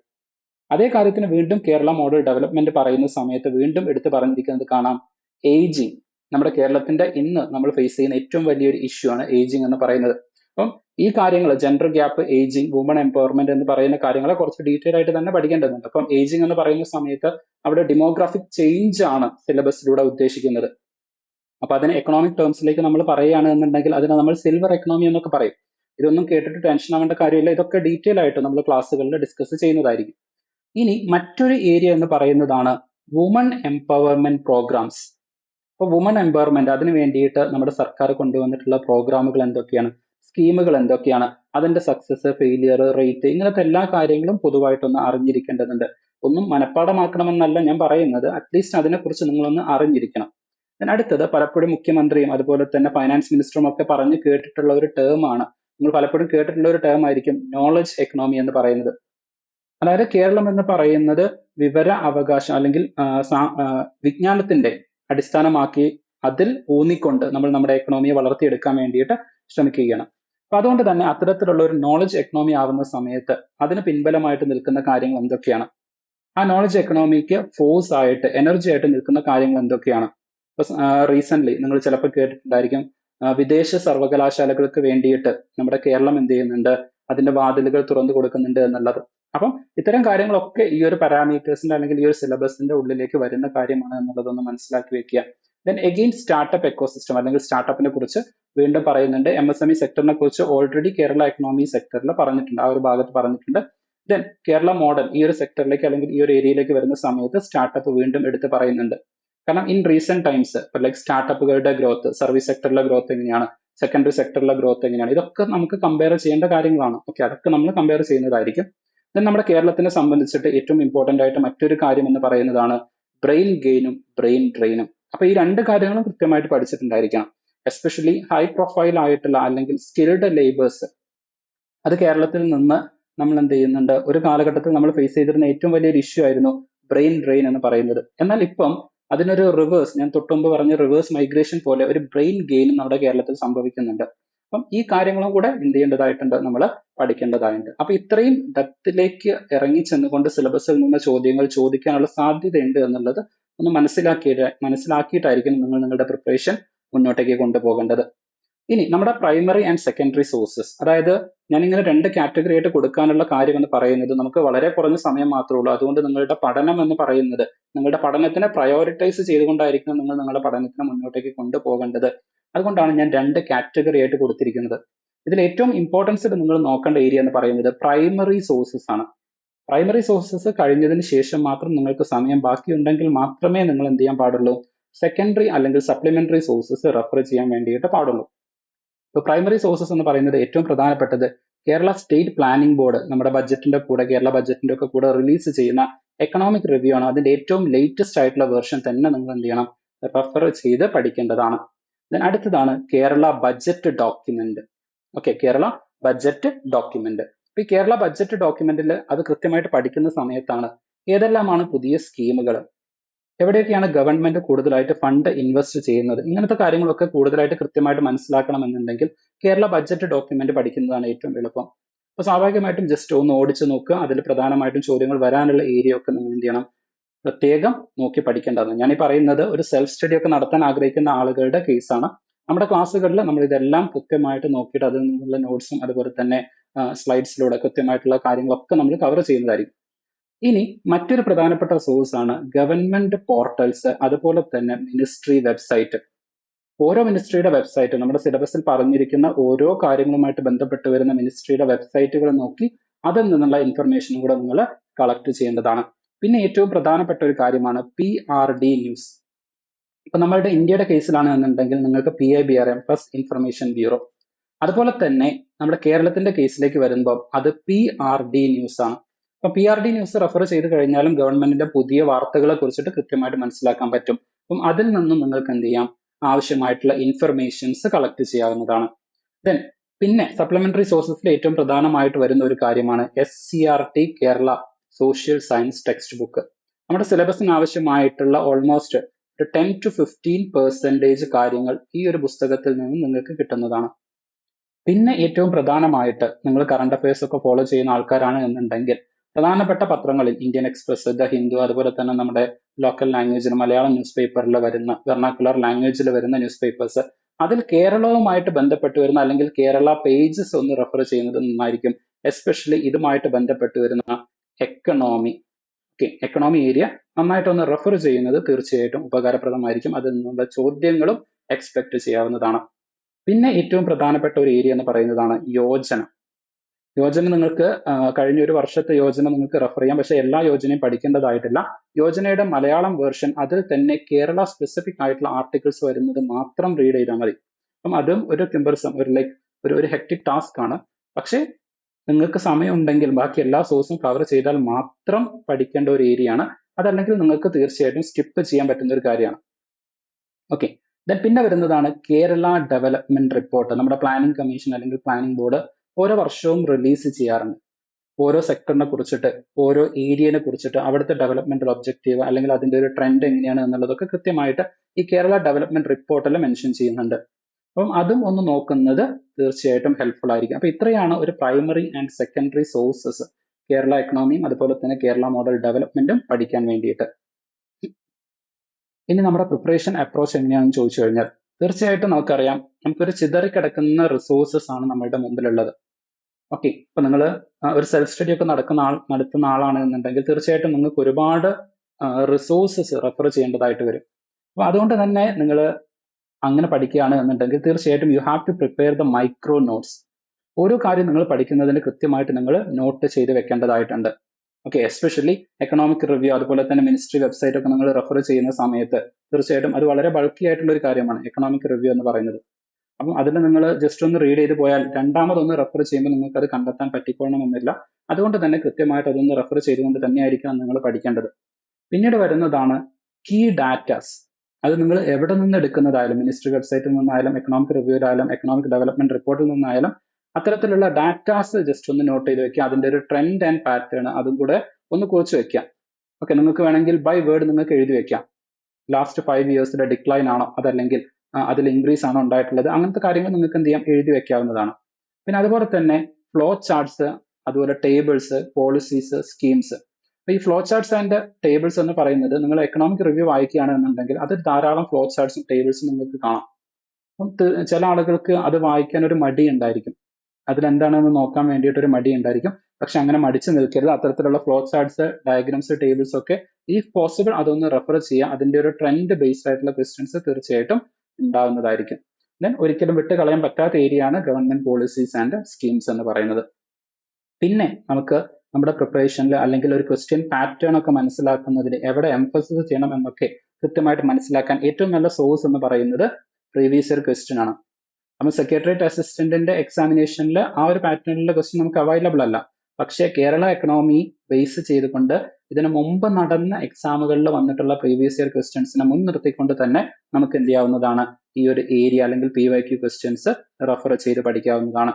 പിന്നീട് വരുന്ന ഒരു മോസ്റ്റ് ഇമ്പോർട്ടന്റ് ആയിട്ടുള്ള ഒരു സോഴ്സ് എന്ന് പറയുന്നത് നിങ്ങൾ പലപ്പോഴും PSC പഠനത്തിന്റെ കൂടെ തന്നെ കമ്പൈലേഷൻ, കറണ്ട് അഫയേഴ്സിന്റെ കമ്പൈലേഷൻസ് ഒക്കെ നിങ്ങൾ നോക്കുന്നുണ്ടായിരിക്കും. അപ്പം അങ്ങനെ കമ്പൈലേഷൻസ് നോക്കുന്ന ആളുകളാണ് എന്നുണ്ടെങ്കിൽ കേരള സ്പെസിഫിക് ആയിട്ട് അല്ലെങ്കിൽ കേരള ഫോക്കസ്ഡ് ആയിട്ട് വരുന്ന മന്ത്ലി കറണ്ട് അഫയേഴ്സ് ഒന്ന് നോട്ട് ചെയ്ത് വെക്കണം. എസ്പെഷ്യലി എക്കണോമി ഏരിയ നമ്മുടെ ഈ ഒരു സിലബസിൽ നിന്ന് ഇപ്പൊ നിങ്ങൾക്ക് സിലബസിനെ കുറിച്ച് കൃത്യമായിട്ടുള്ള ഒരു ഐഡിയ ഉണ്ട്. അപ്പം അതുമായിട്ട് ബന്ധപ്പെട്ട് വരുന്ന കാര്യങ്ങൾ കൃത്യമായിട്ടൊന്ന് നോട്ട് ചെയ്ത് വെക്കണം. എക്കണോമി പെർസ്പെക്റ്റീവിലെ ഓരോ കാര്യം കൃത്യമായിട്ടൊന്ന് നോട്ട് ചെയ്ത് വെക്കേണ്ടതാണ്. ഓക്കെ, ദെൻ നമ്മുടെ കേരള എക്കണോമി അതുപോലെ തന്നെ കേരള മോഡൽ ഡെവലപ്മെന്റ് ഇതിനെ ടോട്ടലായിട്ട് 20 മൊഡ്യൂൾ ആയിട്ടാണ് ഞാൻ അപ്രോച്ച് ചെയ്യുന്നത്. അപ്പം അതിന്റെ ടോട്ടൽ മൊഡ്യൂൾസ് നോക്കുകയാണെന്നുണ്ടെങ്കിൽ കേരള എക്കണോമിയിൽ നിന്ന് ടോട്ടലായിട്ട് 10 മൊഡ്യൂളുകൾ ഉണ്ടായിരിക്കും. അതിന്റെ നേരത്തെ പറഞ്ഞ പോലെ 2 മണിക്കൂറിന്റെ ക്ലാസ്സുകളായിരിക്കും ഓരോ മൊഡ്യൂൾസും ഉണ്ടാവുക. ഓക്കെ, ബട്ട് എല്ലാ മൊഡ്യൂൾസും 2 hours ആയിരിക്കും എന്നല്ല. ചില മൊഡ്യൂൾസിൽ നമുക്ക് വളരെ കുറച്ച് കാര്യങ്ങളെ പറയാനുള്ളൂ, ചിലപ്പോൾ അത് 1 hour ആയിരിക്കും. അതുപോലെ ചില മൊഡ്യൂൾസ് ചിലപ്പം 2 അല്ലെങ്കിൽ 3 ചിലപ്പോൾ 4 മണിക്കൂറൊക്കെ പറയേണ്ടതായിട്ടുള്ള മൊഡ്യൂൾസ് ഉണ്ടായിരിക്കും. അപ്പം ഇൻ ടോട്ടൽ സിലബസിനെ ബേസ് ചെയ്തുകൊണ്ട് തന്നെ ടോട്ടൽ ആയിട്ട് അതിന് 20 മൊഡ്യൂൾസ് 10+10 എന്നുള്ള രൂപത്തിലേക്കാണ് ഡിവൈഡ് ചെയ്തിരിക്കുന്നത്. അപ്പൊ അതിൽ ആദ്യത്തെ മൊഡ്യൂൾ എന്ന് പറയുന്നത് കേരള എക്കണോമി, അതിന്റെ ഹിസ്റ്റോറിക്കൽ ആയിട്ടുള്ള എവല്യൂഷൻ, ഗ്രോത്ത്, ട്രെൻഡ് കാര്യങ്ങളൊക്കെ ഡിസ്കസ് ചെയ്യുന്നതായിരിക്കും. രണ്ടാമത്തെ മൊഡ്യൂളിലേക്ക് വരുന്ന സമയത്ത് നമ്മളതിൽ സ്റ്റേറ്റിന്റെ gross domestic product, economic growth, per capita income, അതുപോലെ തന്നെ ഗ്രോസ് വാല്യൂ അഡീഷൻ, ഇങ്ങനെ ഡിഫറെന്റ് ആയിട്ട് സെക്ടർ വൈസും ഓവറോൾ നമ്മുടെ സ്റ്റേറ്റിൻ്റെത്, അതുപോലെ തന്നെ കമ്പാരിസൺ വിത്ത് ദ നേഷൻ, ഇങ്ങനത്തെ കാര്യങ്ങളൊക്കെ ഈ ഒരു മൊഡ്യൂളിലായിരിക്കും നമ്മൾ കവർ ചെയ്യുന്നത്. ഇനി മൊഡ്യൂൾ 3ലേക്ക് വരുന്ന സമയത്ത് റിസോഴ്സ് മൊബിലൈസേഷൻ ആയിരിക്കും. ഞാൻ നേരത്തെ പറഞ്ഞ പോലെ നമ്മുടെ സ്റ്റേറ്റിന്റെ tax and non tax revenue, അതുപോലെ തന്നെ അതിന്റെ എക്സ്പെൻഡിച്ചേഴ്സ്, ഓക്കെ, ഇങ്ങനത്തെ കാര്യങ്ങളൊക്കെ ആയിരിക്കും നമ്മൾ മൊഡ്യൂൾ 4ൽ ഡിസ്കസ് ചെയ്യുന്നത്. നമ്മുടെ ടോട്ടൽ ആയിട്ടുള്ള പബ്ലിക് എക്സ്പെൻഡിച്ചേഴ്സ് എങ്ങനെയാണ് വരുന്നത്. ദെൻ ഇങ്ങനെ എക്സ്പെൻസ് ചെയ്യുന്ന സമയത്താണ് അതിനെ നമ്മൾ പ്ലാൻ ചെയ്യുന്നത്. അതുകൊണ്ട് തന്നെ നമ്മുടെ കേരളത്തിന്റെ ഡീസെൻട്രലൈസ്ഡ് പ്ലാനിങ്, അതിന്റെ സക്സസ് റിലേറ്റഡ് ആയിട്ടുള്ള കാര്യങ്ങൾ, പീപ്പിൾസ് പ്ലാൻ ക്യാമ്പയിൻ, ഇതൊക്കെ നമ്മൾ ഡിസ്കസ് ചെയ്യുന്നത് 4ാമത്തെ മൊഡ്യൂളിലായിരിക്കും. ഇനി 5ാമത്തെ മൊഡ്യൂളിലേക്ക് വരുന്ന സമയത്ത് അഗ്രികൾച്ചർ റിലേറ്റഡ് ആയിട്ടുള്ള ഇൻഫർമേഷൻസ് ആയിരിക്കും ഇവിടെ നമ്മൾ കൂടുതലായിട്ട് കവർ ചെയ്യുന്നത്. അപ്പൊ ഇവിടെ നോക്കുന്ന സമയത്ത് തന്നെ നിങ്ങൾക്ക് മനസ്സിലാവും കുറച്ചധികം ഇൻഫർമേഷൻസ് ഈ ഒരു മൊഡ്യൂളിൽ വരുന്നുണ്ട്. അപ്പൊ സ്വാഭാവികമായിട്ടും ഒരു 2 മണിക്കൂറിൽ നമുക്കിത് ഫിനിഷ് ചെയ്യാൻ വേണ്ടിയിട്ട് സാധിക്കുന്നതല്ല. എന്നാൽ ഈ പറയുന്ന 3ാമത്തെ മൊഡ്യൂൾ എന്ന് പറയുന്നത് കുറെ കൂടെ ചെറിയ മൊഡ്യൂളാണ്. ഒരു 1 hour നമുക്ക് എന്ത് ചെയ്യാം, ഇത് ഫിനിഷ് ചെയ്യാം. അപ്പൊ സ്വാഭാവികമായിട്ടും 5ാമത്തെ മൊഡ്യൂൾ ചിലപ്പോൾ ഒരു 3-4 മണിക്കൂർ എടുക്കാൻ സാധ്യതയുള്ള മൊഡ്യൂളാണ്. അത്രത്തോളം ഇൻഫർമേഷൻസ് അതുമായിട്ട് റിലേറ്റ് ചെയ്ത് ചോദിക്കാൻ സാധ്യതയുണ്ട്. എസ്പെഷ്യലി ലാൻഡ് യൂസ് പാറ്റേൺസ് വരുന്നുണ്ട്, ലാൻഡ് റീഫോംസ് വരുന്നുണ്ട്, അതുപോലെ തന്നെ ഫുഡ് സെക്യൂരിറ്റി ആസ്പെക്ട്സ് ഒക്കെ നമുക്ക് കവർ ചെയ്യേണ്ടത്. കേരളത്തിന്റെ ക്രോപ്സ് തന്നെ പറയുന്ന സമയത്ത് അത് തന്നെ നമുക്ക് ഒരുപാട് കാര്യങ്ങൾ ഡിസ്കസ് ചെയ്യാനുണ്ട്. ഓക്കെ, അപ്പം ഇങ്ങനെ ഒരു വൈഡ് ആയിട്ടുള്ള മൊഡ്യൂളാണ് മൊഡ്യൂൾ 5 എന്ന് പറയുന്നത്. ദെൻ മൊഡ്യൂൾ 6ലേക്ക് വരുന്ന സമയത്താണ് നമ്മൾ നമ്മുടെ industrial sector, MSME, energy sectors ഇങ്ങനത്തെ കാര്യങ്ങളൊക്കെ ഡിസ്കസ് ചെയ്യുന്നത്. ഇനി മൊഡ്യൂൾ 7ലേക്ക് വരുന്ന സമയത്ത് ഇൻഫ്രാസ്ട്രക്ചറും അതുപോലെ തന്നെ ട്രാൻസ്പോർട്ടേഷനും, ഈ രണ്ട് കാര്യങ്ങളായിരിക്കും ഇവിടെ നമ്മൾ കൂടുതലായിട്ട് എംഫസിസ് ചെയ്യുന്നത്. റീസെന്റ് നമ്മുടെ കേരളത്തിൽ ഉണ്ടായിട്ടുള്ള ഇൻഫ്രാസ്ട്രക്ചറൽ പ്രോജക്ട്സ്, അതിന്റെ ഞാൻ നേരത്തെ പറഞ്ഞ പോലെ അതിന്റെ ലോഞ്ചിങ്, അതിന്റെ ഇമ്പോർട്ടൻസ്, അതിന്റെ ലൊക്കേഷൻസ്, ഇങ്ങനത്തെ ഒരുപാട് കാര്യങ്ങൾ ഈ ഒരു ഏരിയയിൽ നമ്മൾ കവർ ചെയ്യുന്നതായിരിക്കും. ദെൻ മൊഡ്യൂൾ 8ലേക്ക് വരുന്ന സമയത്ത് സർവീസ് സെക്ടർ, അത് സെപ്പറേറ്റ് ആയിട്ട് തന്നെ നമ്മൾ അപ്രോച്ച് ചെയ്യുന്നതായിരിക്കും. കാരണം ഓരോ സർവീസ് സെക്ടർ നമ്മുടെ സിലബസിൽ എടുത്ത് പറഞ്ഞിട്ടുണ്ട്. ലൈക്ക് ഹെൽത്ത് സെക്ടർ പറഞ്ഞിട്ടുണ്ട്, എഡ്യൂക്കേഷൻ പറഞ്ഞിട്ടുണ്ട്, കെയർ എക്കണോമി പറഞ്ഞിട്ടുണ്ട്, then information communication and technology, ഇതൊക്കെ പ്രത്യേകം പറഞ്ഞിട്ടുണ്ട്. അതുകൊണ്ട് അത് നമ്മൾ സെപ്പറേറ്റ് ആയിട്ട് തന്നെ സർവീസ് സെക്ടർ എക്കണോമി അല്ലെങ്കിൽ സർവീസ് സെക്ടർ നമ്മൾ പ്രത്യേകം എടുത്ത് നോക്കുന്നതായിരിക്കും. ഇതിനടുത്തതാണ് മൊഡ്യൂൾ 9. അതിലെ മൈഗ്രേഷൻ, അതിന്റെ ഒരു പാറ്റേൺ, ട്രെൻഡ്, അങ്ങനത്തെ കാര്യങ്ങളൊക്കെ ഡിസ്കസ് ചെയ്യും. ഇൻവേർഡ് ആൻഡ് ഔട്ട്വേർഡ് മൈഗ്രേഷൻ, അതും നമ്മൾ ഡിസ്കസ് ചെയ്യുന്നതായിരിക്കും. ദെൻ ടൂറിസം, റീസെന്റ് ടൈംസിൽ ഒരുപാട് ടൂറിസം പ്രൊജക്ടുകളൊക്കെ നമ്മുടെ കേരളത്തിൽ ലോഞ്ച് ചെയ്തിട്ടുണ്ട്. അതുപോലെ തന്നെ ടൂറിസം സെക്ടറിലൊക്കെ നമ്മുടെ കേരളത്തിന് ഒരുപാട് അവാർഡുകളൊക്കെ കിട്ടിയിട്ടുണ്ട്. അപ്പം അങ്ങനത്തെ കാര്യങ്ങളൊക്കെ നമ്മൾ ഈ ഒരു മൊഡ്യൂളിൽ കവർ ചെയ്യുന്നതായിരിക്കും. ദെൻ മൊഡ്യൂൾ 10ലേക്ക് വരുന്ന സമയത്ത് പ്രധാനമായിട്ടും പോളിസീസ്, ഡെവലപ്മെന്റ് പ്രോഗ്രാംസ്, അതുപോലെ തന്നെ നമ്മുടെ കേരള എക്കണോമിയുടെ ഒരു ഫ്യൂച്ചർ, നമ്മുടെ കേരള ഗവൺമെന്റിന്റെ ഡിഫറെന്റ് ആയിട്ടുള്ള പോളിസീസും ഡെവലപ്മെന്റ് പ്രോഗ്രാംസും ഒക്കെ നമ്മൾ ഇവിടെ ഒന്ന് കവർ ചെയ്യുന്നതായിരിക്കും. കാരണം അതിന് മാത്രമായിട്ട് നമുക്കൊരു മൊഡ്യൂൾ ആവശ്യമുണ്ട്. ഈ ഒരു ഓവറോൾ നമ്മൾ ഇതുവരെ പഠിച്ച എല്ലാ മൊഡ്യൂൾസിലും, അത് ഓരോ മൊഡ്യൂൾസിൽ നിന്നുള്ള ഗവൺമെന്റ് സ്കീമുകളെ കുറിച്ചിട്ട് നമ്മൾ ഈ ഒരു മൊഡ്യൂളിലായിരിക്കും പഠിക്കുന്നത്. ഇനി കേരള മോഡൽ ഡെവലപ്മെന്റിലേക്ക് വരുന്ന സമയത്ത്, ഇവിടേക്ക് വരുന്ന സമയത്ത് മൊഡ്യൂൾസിന്റെ 10 മൊഡ്യൂൾസ് ആണെങ്കിലും മൊഡ്യൂൾസിന്റെ ലെങ്ത്തിൽ ചിലപ്പോൾ മാറ്റം വരാൻ സാധ്യതയുണ്ട്. ഓക്കെ, സോ അത് എങ്ങനെയാണെന്നുള്ളത് ക്ലാസ് കാണുന്ന സമയത്ത് നിങ്ങൾക്ക് മനസ്സിലാവും. ദെൻ ഒന്നാമത്തെ മൊഡ്യൂളിലേക്ക് വരുന്ന സമയത്ത് evolution of the Kerala model development, നമ്മൾ നേരത്തെ പറഞ്ഞ പോലെ തന്നെ കേരള എക്കണോമിയുടെ എവല്യൂഷൻ ആയിരുന്നു നമ്മുടെ കേരള എക്കണോമിയുടെ ഫസ്റ്റ് വരുന്നത് എന്നുണ്ടെങ്കിൽ, ഇവിടേക്ക് വരുന്ന സമയത്ത് കേരള മോഡൽ ഡെവലപ്മെന്റിന്റെ എവല്യൂഷൻ ആണ്. ഇപ്പൊ സ്റ്റാർട്ടിങ് ഫ്രം 1957, ഓക്കെ, ഈ ഒരു കേരള മോഡൽ ഡെവലപ്മെന്റിന്റെ ഒരു എവല്യൂഷൻ നമുക്ക് കാണാൻ വേണ്ടിയിട്ട് സാധിക്കുന്നതാണ്. അതുമായിട്ട് ബന്ധപ്പെട്ടിട്ട് കുറച്ച് ഫാക്ച്വൽ ആയിട്ടുള്ള ഇൻഫർമേഷൻസും കാര്യങ്ങളൊക്കെ അറിയേണ്ടതുണ്ട്. ദാറ്റ് വി വിൽ ഡിസ്കസ് ചെയ്യും. ഓക്കെ, ദെൻ സെക്കൻഡ് മൊഡ്യൂളിലേക്ക് വരുന്ന സമയത്ത് we will be discussing about the features of the Kerala model development, especially നമ്മൾ നേരത്തെ പറഞ്ഞ പോലെ ഈ ഒരു ഹ്യൂമൻ ഡെവലപ്മെന്റ് ഇൻഡെക്സ് പാരാമീറ്റേഴ്സിൽ നമ്മുടെ കേരളത്തിൽ വന്നിട്ടുള്ള, കേരളം കൈവരിച്ചിട്ടുള്ള നേട്ടങ്ങൾ, അതിന്റെ ഒരു ട്രെൻഡ്, ആ കാര്യങ്ങളൊക്കെ ഇവിടെ നമ്മൾ അനലൈസ് ചെയ്യുന്നതായിരിക്കും. ദെൻ മൊഡ്യൂൾ 3ലേക്ക് വരുന്ന സമയത്ത് നമ്മുടെ കേരളത്തിന്റെ എഡ്യൂക്കേഷണൽ അച്ചീവ്മെന്റ്സും അതിന്റെ ഇമ്പാക്റ്റുമായിരിക്കും. അത് ഓരോ സെക്ടറും സ്റ്റാർട്ടിങ് ഫ്രം നമ്മളുടെ പ്രീ പ്രൈമറി മുതൽ പിന്നീട് അങ്ങോട്ടേക്ക് വരുന്ന സ്കൂളിംഗ് ആയാലും ഹൈസ്കൂൾ ആയാലും ഹയർ സെക്കൻഡറി ആയാലും ഹയർ എഡ്യൂക്കേഷൻ ആയാലും റിസർച്ച് ഏരിയാസ് ആയാലും ഇങ്ങനെയൊക്കെ നമുക്ക് നോക്കേണ്ടതായിട്ട്, അതായത് യൂണിവേഴ്സിറ്റി ലെവൽ എഡ്യൂക്കേഷൻസ്, ഇതൊക്കെ ഈ ഒരു എഡ്യൂക്കേഷണൽ അച്ചീവ്മെന്റ്സുമായിട്ട് ബന്ധപ്പെട്ടുകൊണ്ട് നമുക്ക് നോക്കേണ്ടതാണ്. അപ്പൊ ഞാൻ നേരത്തെ പറഞ്ഞ പോലെ പ്രൈവറ്റൈസേഷൻ വരുന്നുണ്ട്. ഓക്കെ, അതുപോലെ തന്നെ വിദേശ സർവകലാശാലകൾക്കുള്ള ഇൻവെസ്റ്റ്മെന്റ്, അതുപോലെ തന്നെ അവർക്ക് ഇവിടെ ഓഫ് ക്യാമ്പസുകൾ ആരംഭിക്കുന്നതിനുള്ള ഫെസിലിറ്റീസ് ഒക്കെ നമ്മൾ നോക്കുന്നുണ്ട്. അപ്പം എഡ്യൂക്കേഷണൽ അച്ചീവ്മെന്റ്സിലും ഒരു ചേഞ്ച് നമ്മുടെ കേരളത്തിൽ സംഭവിച്ചുകൊണ്ടിരിക്കുകയാണ്. അപ്പൊ ആ പാരാമീറ്റേഴ്സിലും നമുക്ക് കുറച്ചധികം കാര്യങ്ങൾ ഇതുമായിട്ട് ബന്ധപ്പെട്ടുകൊണ്ട് പഠിക്കേണ്ടതായിട്ടുണ്ട്. അടുത്തതാണ് മൊഡ്യൂൾ 4ലേക്ക് വരുന്ന സമയത്ത് നമ്മുടെ കേരളത്തിന്റെ ഒരു എക്കണോമിക് പാരഡോക്സ് ആണ്, അതായത് കേരള മോഡലിന്റെ ഒരു എക്കണോമിക് പാരഡോക്സ് എന്ന് വെച്ച് കഴിഞ്ഞാൽ നമ്മുടെ എക്കണോമിക് ഗ്രോത്ത് എന്ന് പറയുന്നത് കമ്പാരിറ്റീവ്ലി ലോ ആണ്, ഇൻഡസ്ട്രിയൽ സെക്ടറിന്റെ ഗ്രോത്ത് ലോ ആണ്. എന്നാൽ നമ്മുടെ ഹ്യൂമൻ ഡെവലപ്മെന്റ് ഇൻഡെക്സ് എന്ന് പറയുന്നത് വളരെ കൂടുതലാണ്. അപ്പൊ ഇത് പാരഡോക്സ് ആണ്, മറ്റ് സംസ്ഥാനങ്ങൾക്കോ മറ്റ് രാജ്യങ്ങൾക്കോ ഒന്നും അച്ചീവ് ചെയ്യാൻ പറ്റാത്തൊരു കാര്യമാണ്. അപ്പം ഇതിന് പിന്നിൽ പ്രവർത്തിച്ചിട്ടുള്ള കാര്യങ്ങൾ എന്തൊക്കെയാണ്, അപ്പം അതുമായിട്ട് ബന്ധപ്പെട്ട കുറച്ച് കാര്യങ്ങളായിരിക്കും ഈ ഒരു മൊഡ്യൂളിൽ നമ്മൾ ഡിസ്കസ് ചെയ്യുന്നത്. ദെൻ മൊഡ്യൂൾ 5ലേക്ക് വരുന്ന സമയത്ത് അൺഎംപ്ലോയ്മെന്റ്, പോവേർട്ടി, ഇനീക്വാലിറ്റി, ഈ എല്ലാ പാരാമീറ്റേഴ്സുമായിരിക്കും നമ്മൾ അവിടെ ഡിസ്കസ് ചെയ്യുന്നത്. ദെൻ മൊഡ്യൂൾ 6ലേക്ക് വരുന്ന സമയത്ത് അത് കൂടുതലും ഫോക്കസ് ചെയ്യുന്നത് വുമൺ റിലേറ്റഡ് ആസ്പെക്ട്സ് ആയിരിക്കും. എന്ന് വെച്ച് കഴിഞ്ഞാൽ ജെൻഡർ ഗ്യാപ്പ്, ഓക്കെ, അതായത് ജെൻഡർ പേ പാരിറ്റി, അതുപോലെ തന്നെ ജെൻഡർ എൻറോൾമെന്റ്, എഡ്യൂക്കേഷൻ ഇൻസ്റ്റിറ്റ്യൂഷൻസിൽ ആൺ പെൺ, അപ്പം ഇവർക്ക് രണ്ടുപേർക്കുമുള്ള എൻറോൾമെന്റ് കാര്യങ്ങളൊക്കെ നമ്മൾ അവിടെ ഡിസ്കസ് ചെയ്യുന്നതായിരിക്കും. പിന്നെ ഇവിടെ പറഞ്ഞിരിക്കുന്നത് ജെൻഡർ എന്നുള്ളതാണ്. ഇവിടെ പൊതുവെ ജെൻഡർ ഗ്യാപ്പിനെ കുറിച്ചാണ് ഡിസ്കസ് ചെയ്തിരിക്കുന്നത്.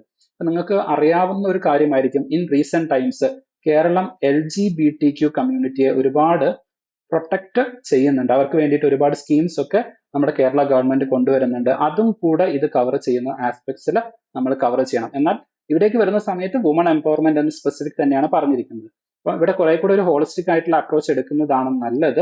അതുകൊണ്ട് തന്നെ എന്ത് ചെയ്യണം, LGBTQ കമ്മ്യൂണിറ്റിയും കൂടെ ഇൻക്ലൂഡ് ചെയ്തുകൊണ്ടുള്ള ഒരു പ്രിപ്പറേഷൻ ഇവിടെ ആവശ്യമാണ്. ആ രൂപത്തിൽ തന്നെയായിരിക്കും മൊഡ്യൂൾ 6 നമ്മുടെ അപ്രോച്ച് എന്ന് പറയുന്നത്. ദെൻ മൊഡ്യൂൾ 7ലേക്ക് വരുന്ന സമയത്ത് ഏജിംഗ് പോപ്പുലേഷൻ, ഞാൻ നേരത്തെ പറഞ്ഞ പോലെ സിൽവർ എക്കണോമി, അതിന്റെ challenges, then like response, progress, നമുക്ക് ലൈക്ക് എടുക്കാൻ പറ്റുന്ന മെഷേഴ്സ്, ഇങ്ങനത്തെ കാര്യങ്ങളൊക്കെ നമ്മൾ അവിടെ ചർച്ച ചെയ്യുന്നതായിരിക്കും. ദെൻ 8ാമത്തെ മൊഡ്യൂൾ എന്ന് പറയുന്നത് നോളജ് എക്കണോമിയാണ്. സോ നോളജ് എക്കണോമി എന്ന് പറയുന്നത് നമ്മുടെ ഒരു പുതിയ, ഇപ്പൊ കേരള മോഡൽ ഡെവലപ്മെന്റ് എന്ന് പറയുന്നത് 1970-കളിലൊക്കെ ലൈക്ക് നമ്മൾ പതുക്കെ ബിൽഡ് ചെയ്ത് കൊണ്ടുവന്ന് ഇന്ന് നമുക്ക് അച്ചീവ് ചെയ്യാൻ പറ്റിയ ഒരു കാര്യമാണ് എന്നുണ്ടെങ്കിൽ, ഈ പറയുന്ന നോളജ് എക്കണോമി എന്ന് പറയുന്നതാണ് നമ്മുടെ ഫ്യൂച്ചർ കേരള ഡെവലപ്മെന്റ് മോഡലായിട്ട് നമ്മൾ കൺസിഡർ ചെയ്യുന്നത്. അതുകൊണ്ട് തന്നെ ദ ന്യൂ കേരള മോഡൽ, അതാണ് നമ്മുടെ നോളജ് എക്കണോമി എന്ന് പറയുന്നത്. അപ്പം അതിന്റെ ഒരു പ്രോസ്പെക്ട്സ് ആയിരിക്കും ഇവിടെ നമ്മൾ ഡിസ്കസ് ചെയ്യുന്നത്. ദെൻ 9ാമത്തെ മൊഡ്യൂളിലേക്ക് വരുന്ന സമയത്ത് സ്റ്റാർട്ടപ്പ്, ഇന്നോവേഷൻ, ബ്രെയിൻ ഡ്രെയിൻ, ഇങ്ങനത്തെ കാര്യങ്ങളൊക്കെ ആയിരിക്കും ഇവിടെ നമ്മൾ ഡിസ്കസ് ചെയ്യുന്നത്. MSME സെക്ടർ വീണ്ടും ഇവിടെ ചെറുതായിട്ട് ഒന്നുകൂടെ ഡിസ്കസ് ചെയ്യുന്നതായിരിക്കും. ദെൻ 10ാമത്തെ മൊഡ്യൂളിലേക്ക് വരുന്ന സമയത്ത് നമ്മുടെ കേരള മോഡൽ ഡെവലപ്മെന്റിന്റെ ഫ്യൂച്ചർ, ഇപ്പൊ നമ്മൾ പറഞ്ഞിട്ടുണ്ടായിരുന്നു ഒരു അൺസസ്റ്റൈനബിൾ മോഡലാണ് ഇപ്പോഴത്തെ current state of Kerala model എന്നുള്ളത്. അപ്പം അതിനെ ഇനി വീണ്ടും നമുക്ക് എങ്ങനെ സസ്റ്റൈനബിൾ മോഡലായിട്ട് കൺവേർട്ട് ചെയ്യാം, അതിന്റെ ഒരു ഫ്യൂച്ചർ കാര്യങ്ങളും അതിന് ഇനി ഫർദർ ആയിട്ട് വേണ്ട റീഫോംസ് കാര്യങ്ങളൊക്കെ ഇവിടെ നമ്മൾ ഡിസ്കസ് ചെയ്യുന്നതായിരിക്കും. അപ്പം ഇങ്ങനെയായിരിക്കും നമ്മുടെ ഒരു എൻറ്റയർ സിലബസ് നമ്മൾ അപ്രോച്ച് ചെയ്യുന്നത്. അപ്പം സിലബസ് അപ്രോച്ച് എങ്ങനെയാണെന്നുള്ളത് നിങ്ങൾക്ക് കൃത്യമായിട്ട് മനസ്സിലായിട്ടുണ്ട്. അപ്പം ഇത്രയും കാര്യങ്ങളാണ് ഓവറോൾ ഈ ഒരു Kerala economy and Kerala development secretariat mains എക്സാമിനേഷന് പ്രിപ്പയർ ചെയ്യുന്ന സമയത്ത് നിങ്ങൾ പാലിക്കേണ്ടത്, അല്ലെങ്കിൽ നിങ്ങൾ കൃത്യമായിട്ട് ഫോക്കസ് ചെയ്യേണ്ടത്. അപ്പം സിലബസിനെ കുറിച്ചും അതിൽ നമ്മുടെ PK ലേണിംഗ്സിന്റെ അപ്രോച്ച് എങ്ങനെയായിരിക്കും, അല്ലെങ്കിൽ ഞാൻ ക്ലാസ് എടുക്കുന്ന സമയത്ത് അതിന്റെ അപ്രോച്ച് എങ്ങനെയായിരിക്കും എന്നുള്ളതും കൃത്യമായിട്ട് നിങ്ങൾക്ക് മനസ്സിലായിട്ടുണ്ടാകും എന്ന് വിചാരിക്കുന്നു. അപ്പം ഞാൻ നിങ്ങൾക്ക് 1-2 ടാസ്ക് തന്നിട്ടുണ്ടായിരുന്നു. അപ്പം അതുമായിട്ട് റിലേറ്റ് ചെയ്തിട്ടുള്ള കാര്യങ്ങൾ താഴെ നിങ്ങൾ കമന്റിൽ അറിയിക്കുക. So thank you, see you everyone in the class.